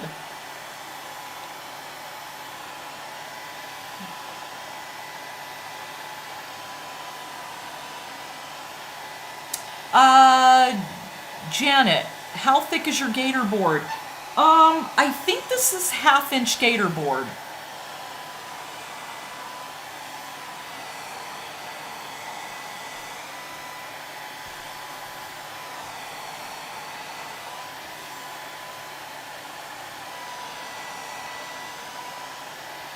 Boy, you can really see how that out of focus background that's not very saturated is really making this flower come forward, and we haven't even painted it yet.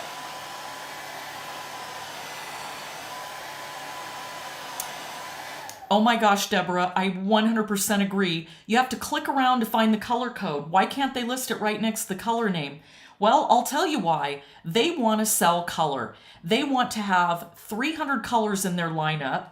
Almost all of them are mixtures, convenient mixtures, and they want you to go, oh my gosh, look at this color. It's called Unicorn Rainbow. Boy, I just have to have that color. When all it is maybe a mixture of a couple other colors. So they do that so that you buy more colors. And Shannon, yeah, Daniel Smith also has an opera pink. Please, everybody, do not do not use opera pink. Shannon knows. And I am not going to say this. I'm not going to name names, but there are some well-known artists that use it.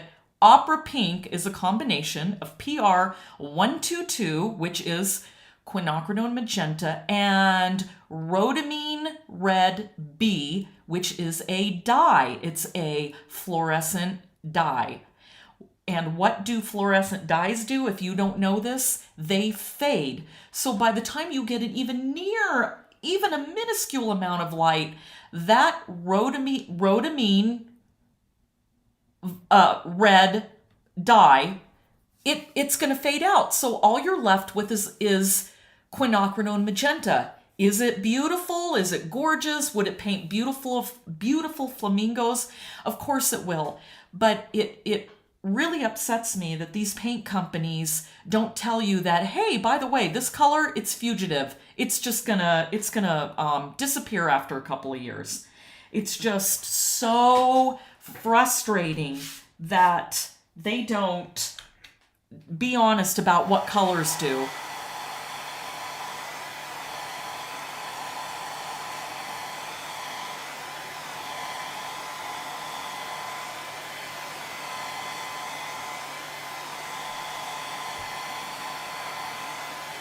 Okay, there was just one little area over there, but I think we're okay. Let me go empty my water real quick, and I'll be right back.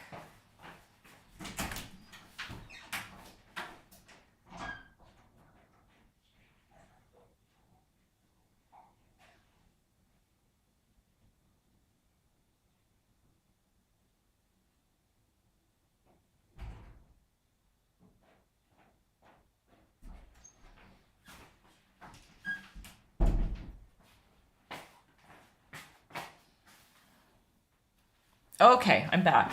And let's see. Unfortunately, Daniel Smith Shannon saying doesn't say the rhodamine on the tube. I know. It's just crazy, but it's there, and that's how you get that opera color. And even from Winsor and Newton, they label it opera. Okay, so how would you achieve something close to opera pink? Well, the way I do it, and I talked about this in the beginning, is that you have to make use of value and saturation to achieve that really bright color. We're going to get these edges really, really pink. And I could have said, hey, let's use opera, and it would have been really easy. But you know what? To me, that's just not right. It's not truthful. So how we're going to do that is we are going to take advantage of value. You can see in lots of those areas, we're going to make sure that those areas are very saturated in a dark value, and especially up in the corner where those darker petals are.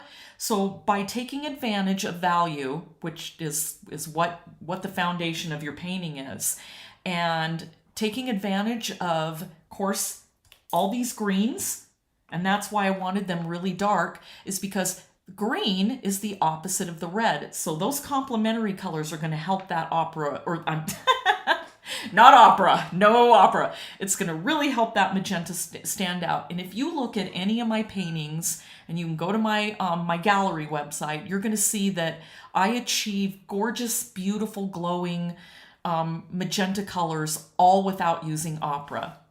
So you would want to use what we're using today, that quinacridone magenta.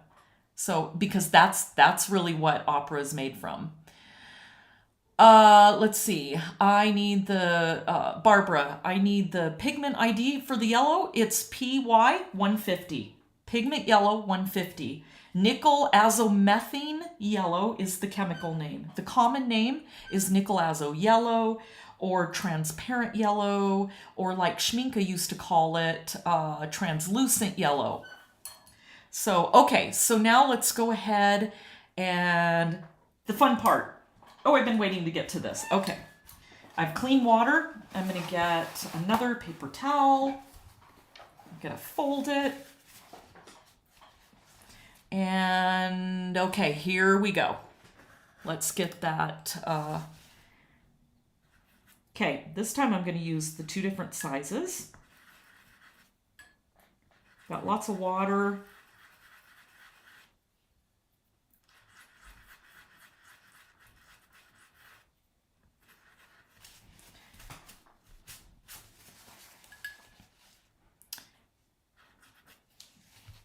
Go over to this area. Now I'm going to make a big wide circle. So I want to make sure that I get my marks off there. And I want to make sure it's blending out really nicely into that green. And there you go. My little marks are all gone. Let's see. Oh, right here.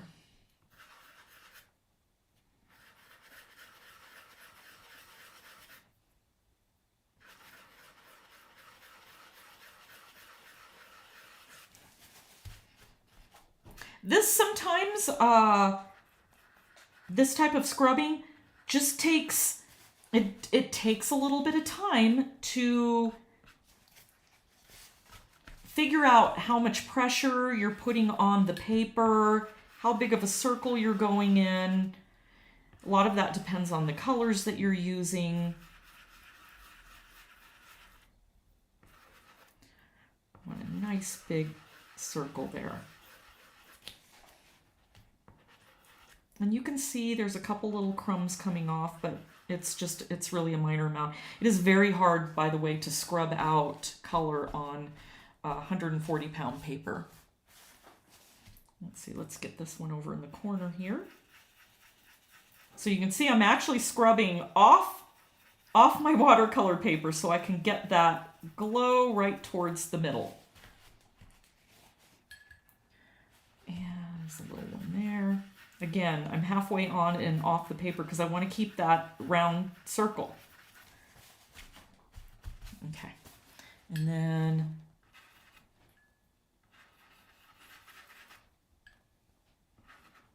And I'm sure there's some people that are saying, well, why don't you just keep the water out of that area in the first place? Well, easier said than done. I mean, you have control over the water, but sometimes when you're trying to get that water on paper, it's just very hard to watch every little detail. So this is, to me, I would rather concentrate on getting the colors that I want, and then if I have to scrub some highlights out, it's doable. And then I'm going to come back in with a smaller brush there, but while I've got this light brush in my hand, and I'm going to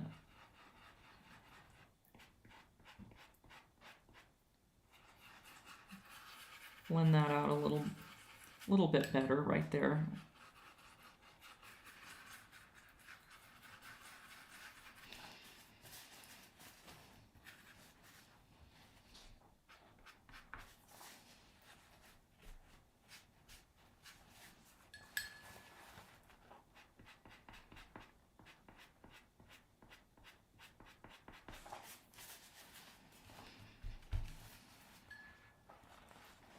Okay, so now I'm doing a big wide circle right here.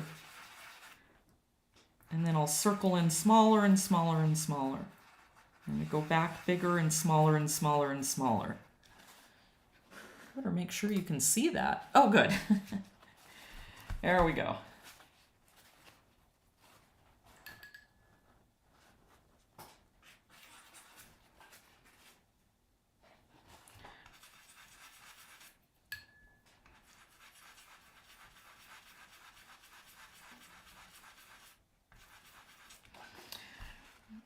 Okay, now I'm going to get the smaller scrubber brush, the number 6.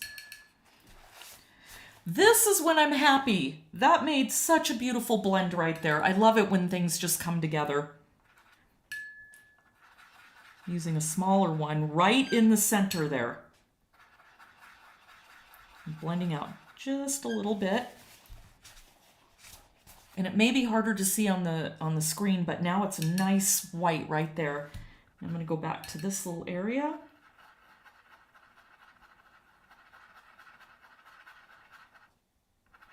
It's almost like you're backwards painting, I guess. That's not a very smooth. Okay.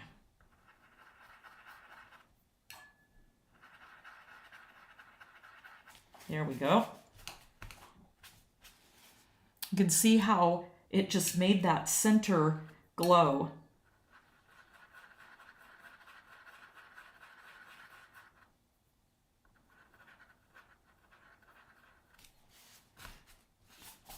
So now right there, you can see how it starts from the middle and it's really white, and then it gradually fades out into those darker greens. And obviously there's a limitation on live streaming, but if you could see this live, you would see that on the screen it looks a little harsher than it does here. Here I have these nice soft blends.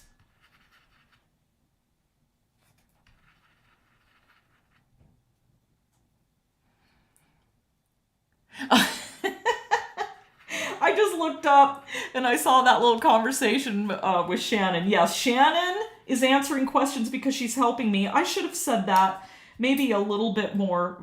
I should have said that a few times. My friend Shannon, she's so wonderful. I do all this by myself. I don't know how many of you know that, but all of this I've had to learn and do by myself. Filming, buying all the equipment, teach my tutorials that I have videos on. I filmed them all.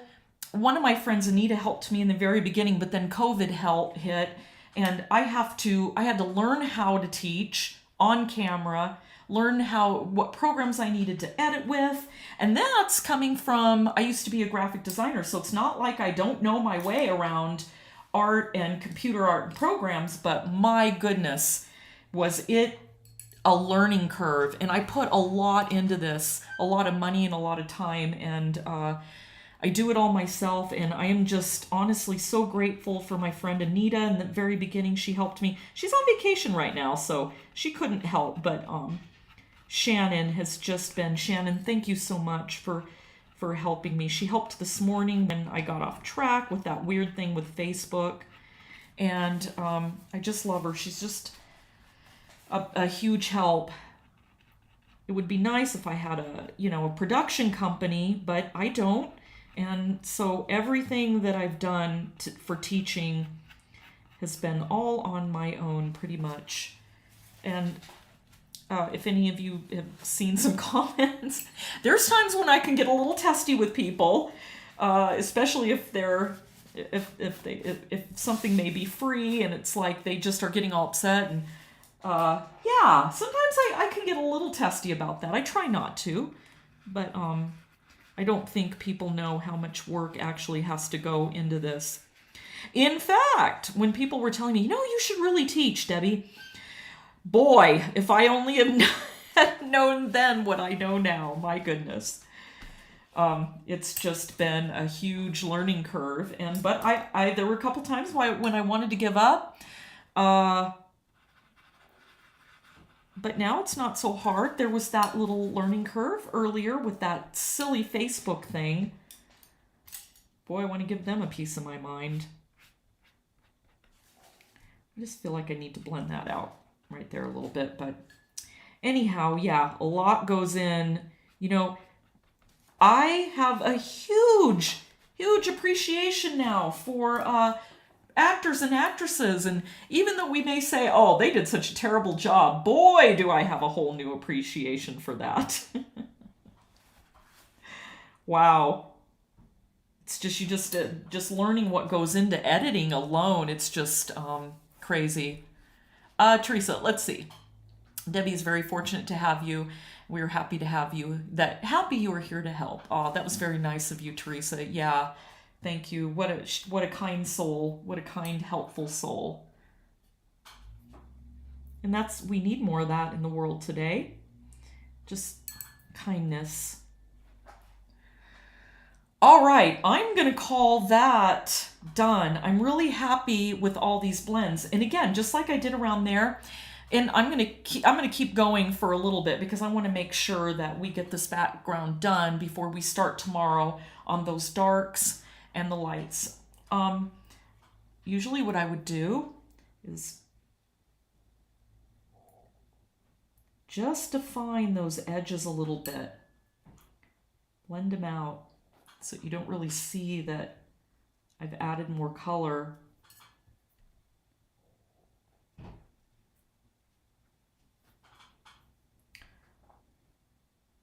So I should just, while I'm here, let's go over it. Let me show you this.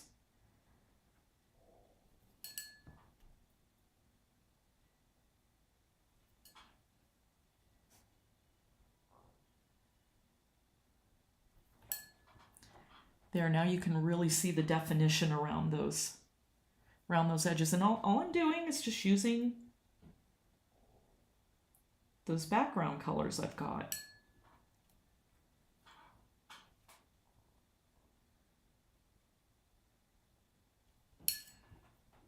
See how even though I've done a lot of scrubbing, look at how much I'm able to do with that.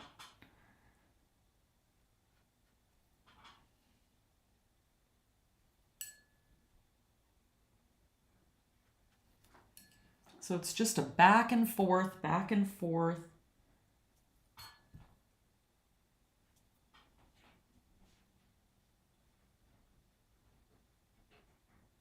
I can even come up and grab a little tiny bit of blue.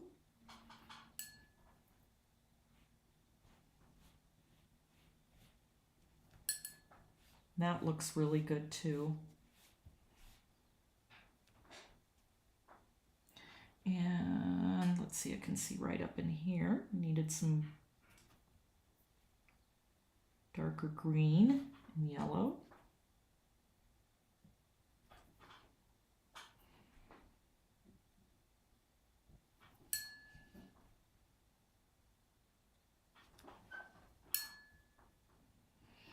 And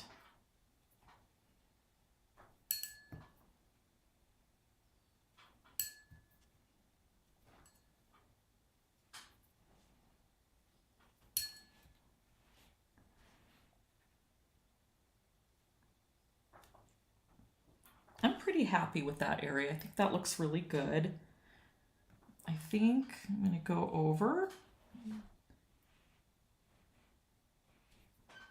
and just add a little bit more color right in here. And one thing that we're going to do tomorrow, because obviously this petal is part of the background, so I'm going to have to be blending that edge and that edge into that petal. And so we'll do that tomorrow.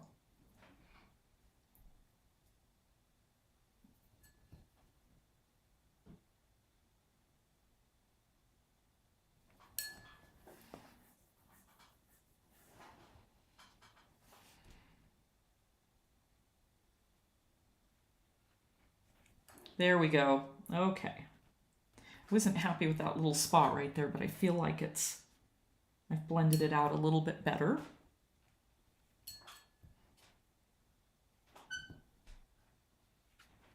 Okay, I'm happy with that now. Oh, let's get some more water on there. See how I'm just going back and I'm trying to look at this sideways and checking on areas, making sure that there's an area that doesn't have a harsh edge. So I'm going to leave this alone, and now I'm going to flip it around again. All right, let me turn my picture around. Make sure I'm centered here. Okay.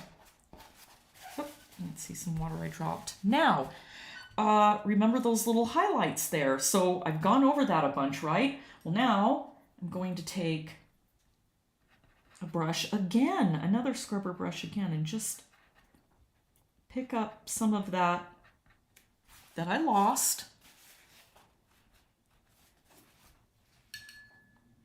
And let's see.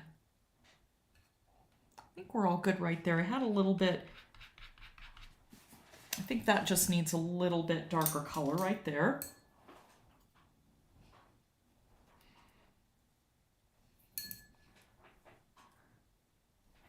Let's add a little bit of that yellow green.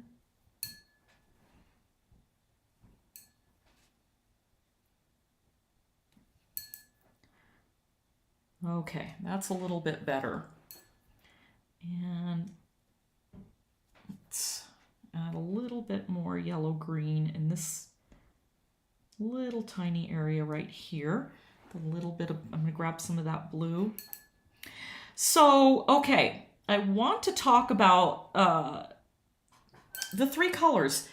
I hope you've noticed this whole time that we haven't once had to figure out what kind of yellow we need, what kind of green we need. We've just been going back and forth, adding yellows, adding a little bit of red to get those darks over here. So this whole time, I've been able to focus more on what my painting's looking like than what darn color I should be using. And that's why it's so much better to start with a limited palette.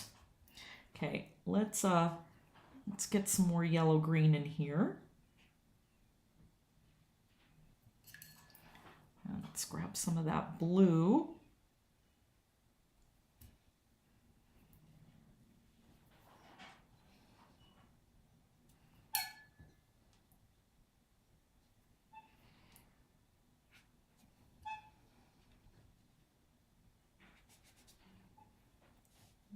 And maybe a little bit more down in this area with a little bit more blue. Kind of get it matching right there. Almost like that. That's the area that's behind this little beautiful, gorgeous, deep red color there, which of course we matched on the color wheel. So we know we're going to be able to get that color. And good. Now once more over in this area.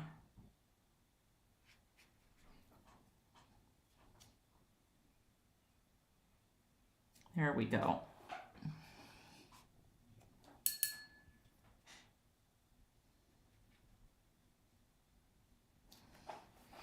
All right, let's drop a little bit more yellow right there.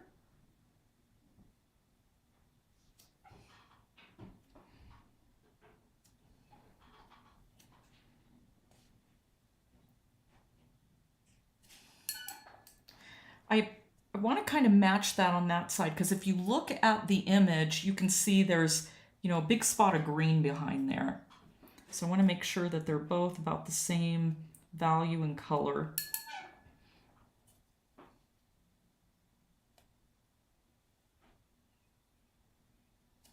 Nice. I'm happy with that. Okay, I think I'm going to go ahead and leave this alone, and then we'll let it dry.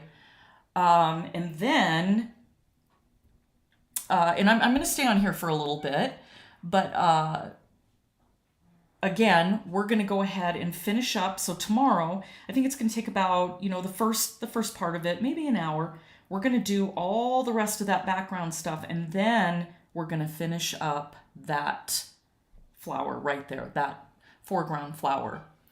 So let's see. When scrubbing the circles, am I doing it on dry paper? And why am I getting little pieces of paper? I am trying to do it softly. Okay, so Julie, it could be a few things. What scrubber brushes are you using?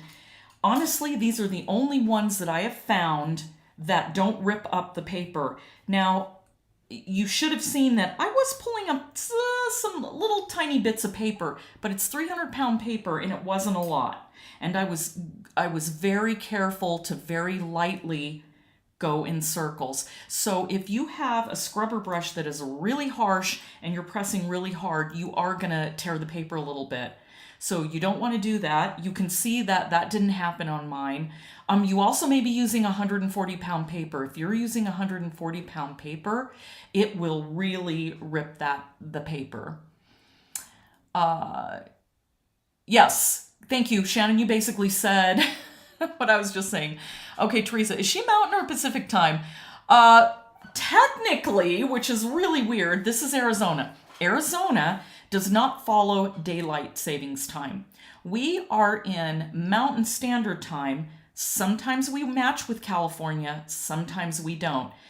Arizona and Hawaii are the only states that do not follow daylight savings time. So that's why we say it's Arizona time, but it's Mountain Standard. Sometimes we match, sometimes we don't. Yeah, it's crazy. And to make it even crazier, the reservation here, let's see, the Hopi reservation here doesn't follow daylight savings time, yet the Navajo Nation does. So if you go up towards the Four Corners area of Arizona, you're never going to know what time it is. I really feel sorry for people that live and work up there.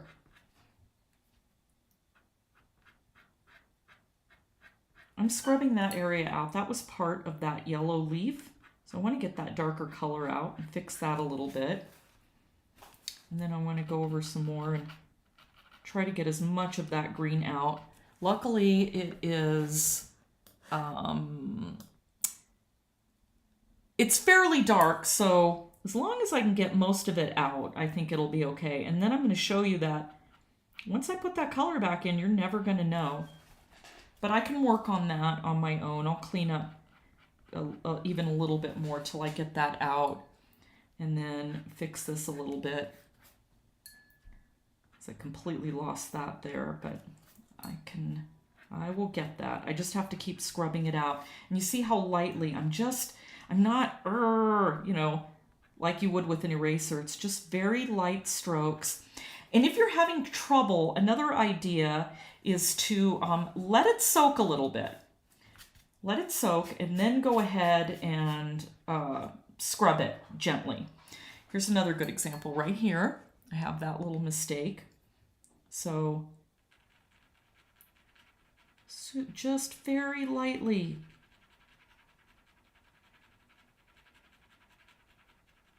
There we go. There's a little bit of it still, and I can go just again, very lightly.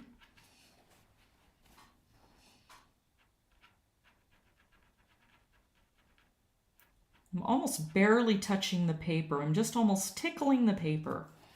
And there we go. So I fixed that. There's another spot over here. Just very lightly. And I actually did it right here on the edge of that petal.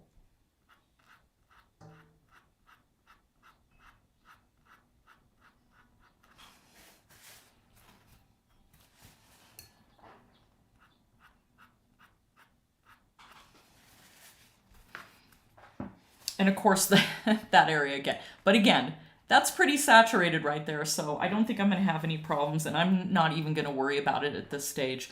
I feel like that background looks really good. I'm pretty happy with it. And now I feel like once we get in all these little dark areas around here, and then do that, then you're really going to see that background come alive, and you're going to see when we get going on this flower how it just really will come forward and just pop. Okay, so let's see. We do wet the scrubber brush. Okay, thank you, Shannon. You're so much help. Okay, thanks so much. I joined late, but very enjoyable. Okay, any more questions? Before, I know it's 12:11, but I don't want to quite end yet. I want to see what other questions you have before tomorrow. Probably what I'm going to do tomorrow now is I'm going to take this palette and I'm going to put this aside. And I'm going to go get another clean Corel plate, and I'm going to put some fresh color on, or maybe pull some of this color off. And then I'm going to make it so that we can start on these areas that are definitely going to be mostly red, especially when you look at down and around here. So we're going to be focusing on these mixes right here. So, like I said, I'm going to clean it off, but I want to keep that plate. One of the reasons why I want to keep this is because I want to make sure that I clean up all the edges around my painting where those flowers are. And that will, there's a couple areas right there, and we'll go over that tomorrow when we finalize it. Or I definitely think I'm going to need to do another stream. And I'm thinking that stream will probably be finishing up the center of the flower and cleaning up all the mistakes, or cleaning up all the edges and talking about how we can fix mistakes. So yeah, so that's what we're going to do. And I hope everybody really liked this. This was a lot of fun. Other than having a few issues, getting started, I think it was a lot of fun. That Facebook thing, I apologize, that just completely threw me off. I woke up so calm this morning, and then that thing just, oh my gosh, thanks for Shannon. Otherwise, I might have been off the deep end. And Martha, thank you so much, Debbie. I have learned so much from you. You are authentic and genuine, and we all appreciate you more than you know. Aw, thank you. Wow, that's so nice.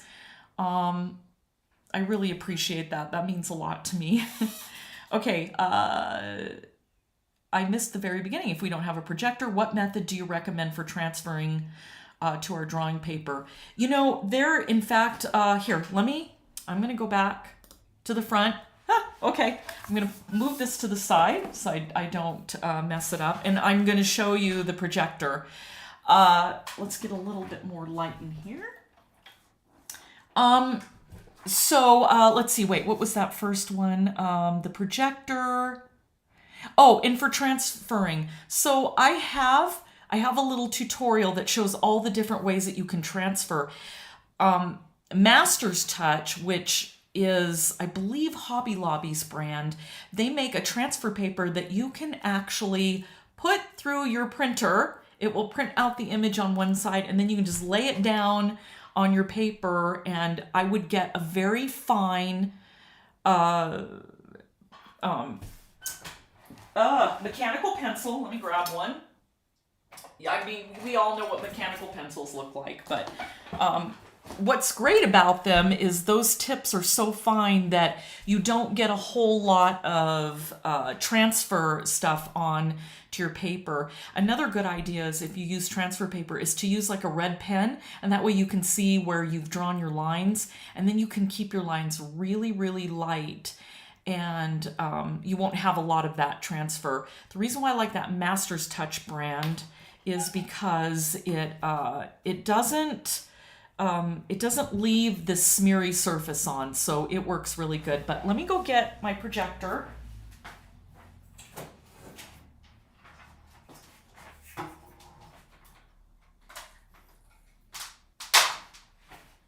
Okay. This is my Artograph projector. I've had this for a lot of years. This was their first model. They've come out with a couple other ones, and I think I can say this is my live stream. They asked me to, once they sold out to another company, they started making them again, and they asked me to review it for them. And it was terrible. It was, the remote was about this big. You had to face it right on top. So if you needed to really extend your projector to get a bigger image, it was almost impossible. I felt like it was cheaply made, and that thing was close to $700. So yeah, I don't suggest that. One good brand that you can get is the Kodak. I think it's Kodak Luma. There's 3 different models, and they're very reasonable. I think one of them starts out at about $80, and then they go up to a couple $100, but that's way better than $700 or more for their art projectors. And really the only difference is that they have like grids and stuff, and I've used them when I used to paint murals, or I'd never used them. I don't know what the point is. If you're projecting something, why in the world do you need to use a grid? I don't know. But anyhow, this is the post. Now, this is one thing I do love from Artograph. So it's got a really heavy base. It sits on the table, and then you can adjust up and down. And then it's, so I also have one that clamps to the table, but I way prefer this one. And the base is so heavy that you don't really, you don't knock it or anything. So I love the digital projector. So Amalia, thank you, Debbie. You are a great teacher. Thank you. It's very nice to say. Oh, yeah, Teresa, light box or window. Shannon showed a very good light box that was very reasonable, and yeah, you can move it around, but some light boxes are very expensive, and here's where you come into some trouble. Most light box brands that are pretty expensive say that you can put a sheet of 300-pound paper down and be able to trace through it. That doesn't work for me. I've tried it. I can't get any of the details. So not only can I get a projector for the price of a light box, but then I can see all the detail I want to put in. So light boxes don't help me. Let's see. Let's see. Thanks, Debbie. Great job as always. Hi, Christine. Oh, thank you. You're so kind. Thank you so much. You're an amazing teacher. So calm. Thanks, Barbara. Again, when I was doing that first bottom part of that, the background, I was really nervous because it just didn't, it didn't look like I wanted it to. But again, I kept at it, and I'm glad everybody saw that, because you can see that sometimes things don't always work out right away for me, but I kept at it and I kept problem solving, and I really feel like it's gonna make that magenta flower just pop. Oh yeah, Christine. Oh, why didn't I say that? You should have spoke up. Yeah, she has the Kodak Luma 350, and she sent me a picture of how it looked, and that looked pretty awesome. So if this projector goes out, I'll probably be doing that Kodak. Another brand is the oh my gosh, I can't think of the name of it. They make monitors and stuff. They're a little bit more expensive, but it's also a really good brand when it comes to making projectors. You'll have to look for it on my my website, or I'll put the link into the description once we're all done with this. Shannon, I use my light pad in a dark room. I paid under $50 for mine, so it is doable. Just check on the lumens. Very true. Have you done it on the 300-pound paper? Because I tried to do it on a really expensive light table once, and in a darkened room, and I couldn't see any of the detail through that 300-pound paper. I think probably if you were using 140, it would probably work really, really well. So I don't know about that. Again, the cost of the projectors is so cheap now that, and then, that you can put them away and you don't have this big light table, unless you get the really small ones. But, obviously whatever whatever works for you. The projector is just an absolute game changer. And by the way, this Artograph post, so that you can obviously aim down and have your image on your table so that you can draw and don't have to draw it on a wall. I think it was about $150. It seems like a lot, but I've just used it for everything. I love it. So you can hook anything up to that, any type of projector. It came with some phone attachments, so you can attach your phone to it. You could use it if you were streaming, all kinds of stuff. So it was worth it to me to buy it. I really liked it. Yes, I did it last night. Wow, that's pretty amazing. Okay, Shannon, I trust you. You know what you're doing. So I wish I could see that, but probably taking a photograph of it isn't going to help a whole lot. So yeah, I don't know. But anyhow, I've had that Artograph projector forever. I'm going to be sad when it goes, but you know, with technology, there's so many great projectors out there that you don't need a specific one that's supposedly meant for artists. So, and again, I don't recommend the new one. It just, I was not happy with it. I wasn't happy with the quality and focusing. Okay, would it be possible to post a link for the Master's Touch tracing paper that you can use in your printer so I know what I'm looking for? Absolutely, and hold on, I'm going to grab some of it quickly. And let me grab it here. And hopefully I still have... I have one that I keep around and I'm not seeing it. Let me look again real quick. But it... Oh, here it is. I found it. Okay. So this is the brand. It's a wax-free transfer paper, Master's Touch, and I don't know if you can get it online, honestly. I've gotten it at Hobby Lobby, but here is an image printed on one side. So I just took this, ran it through my my printer, and the image came out on the top. So then you can just lay this down on the top of your paper, and you can see that I did some examples. And if I put it up really close, wait, I'll just face down. Hold on. I should know that.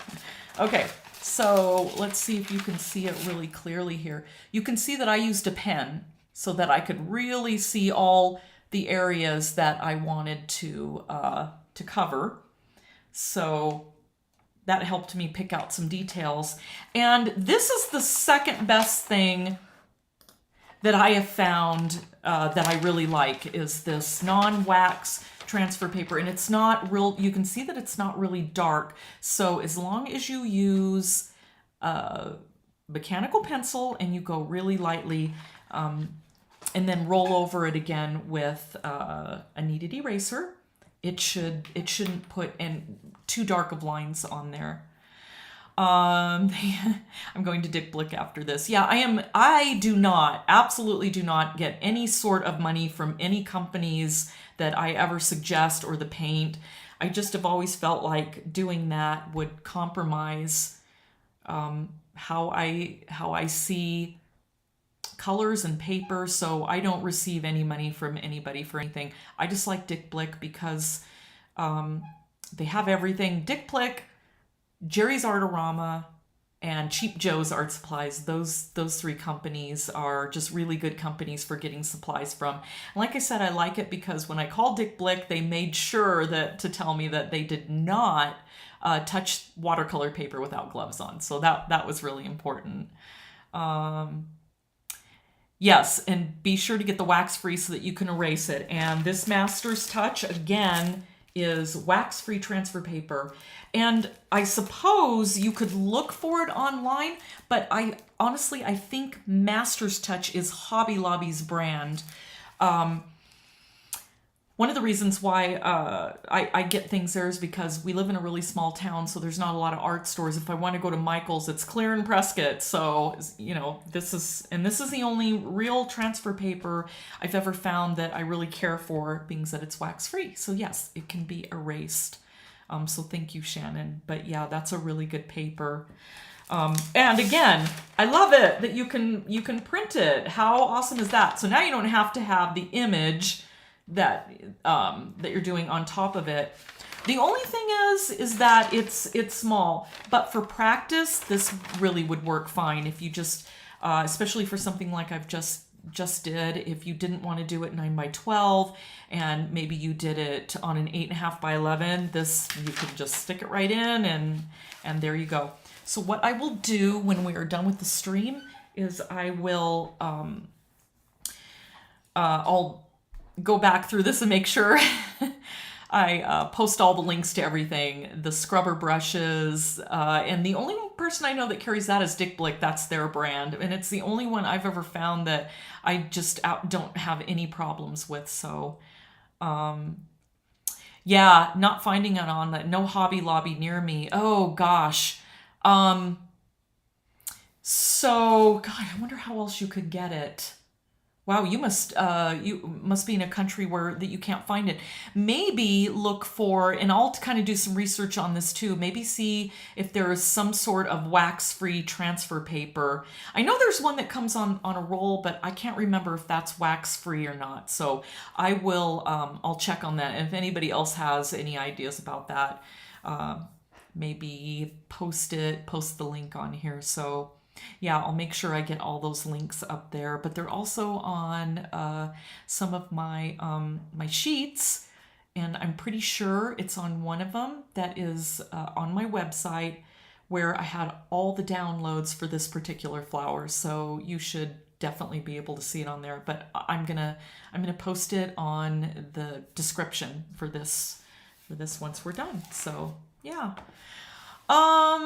Okay, so are there any other questions?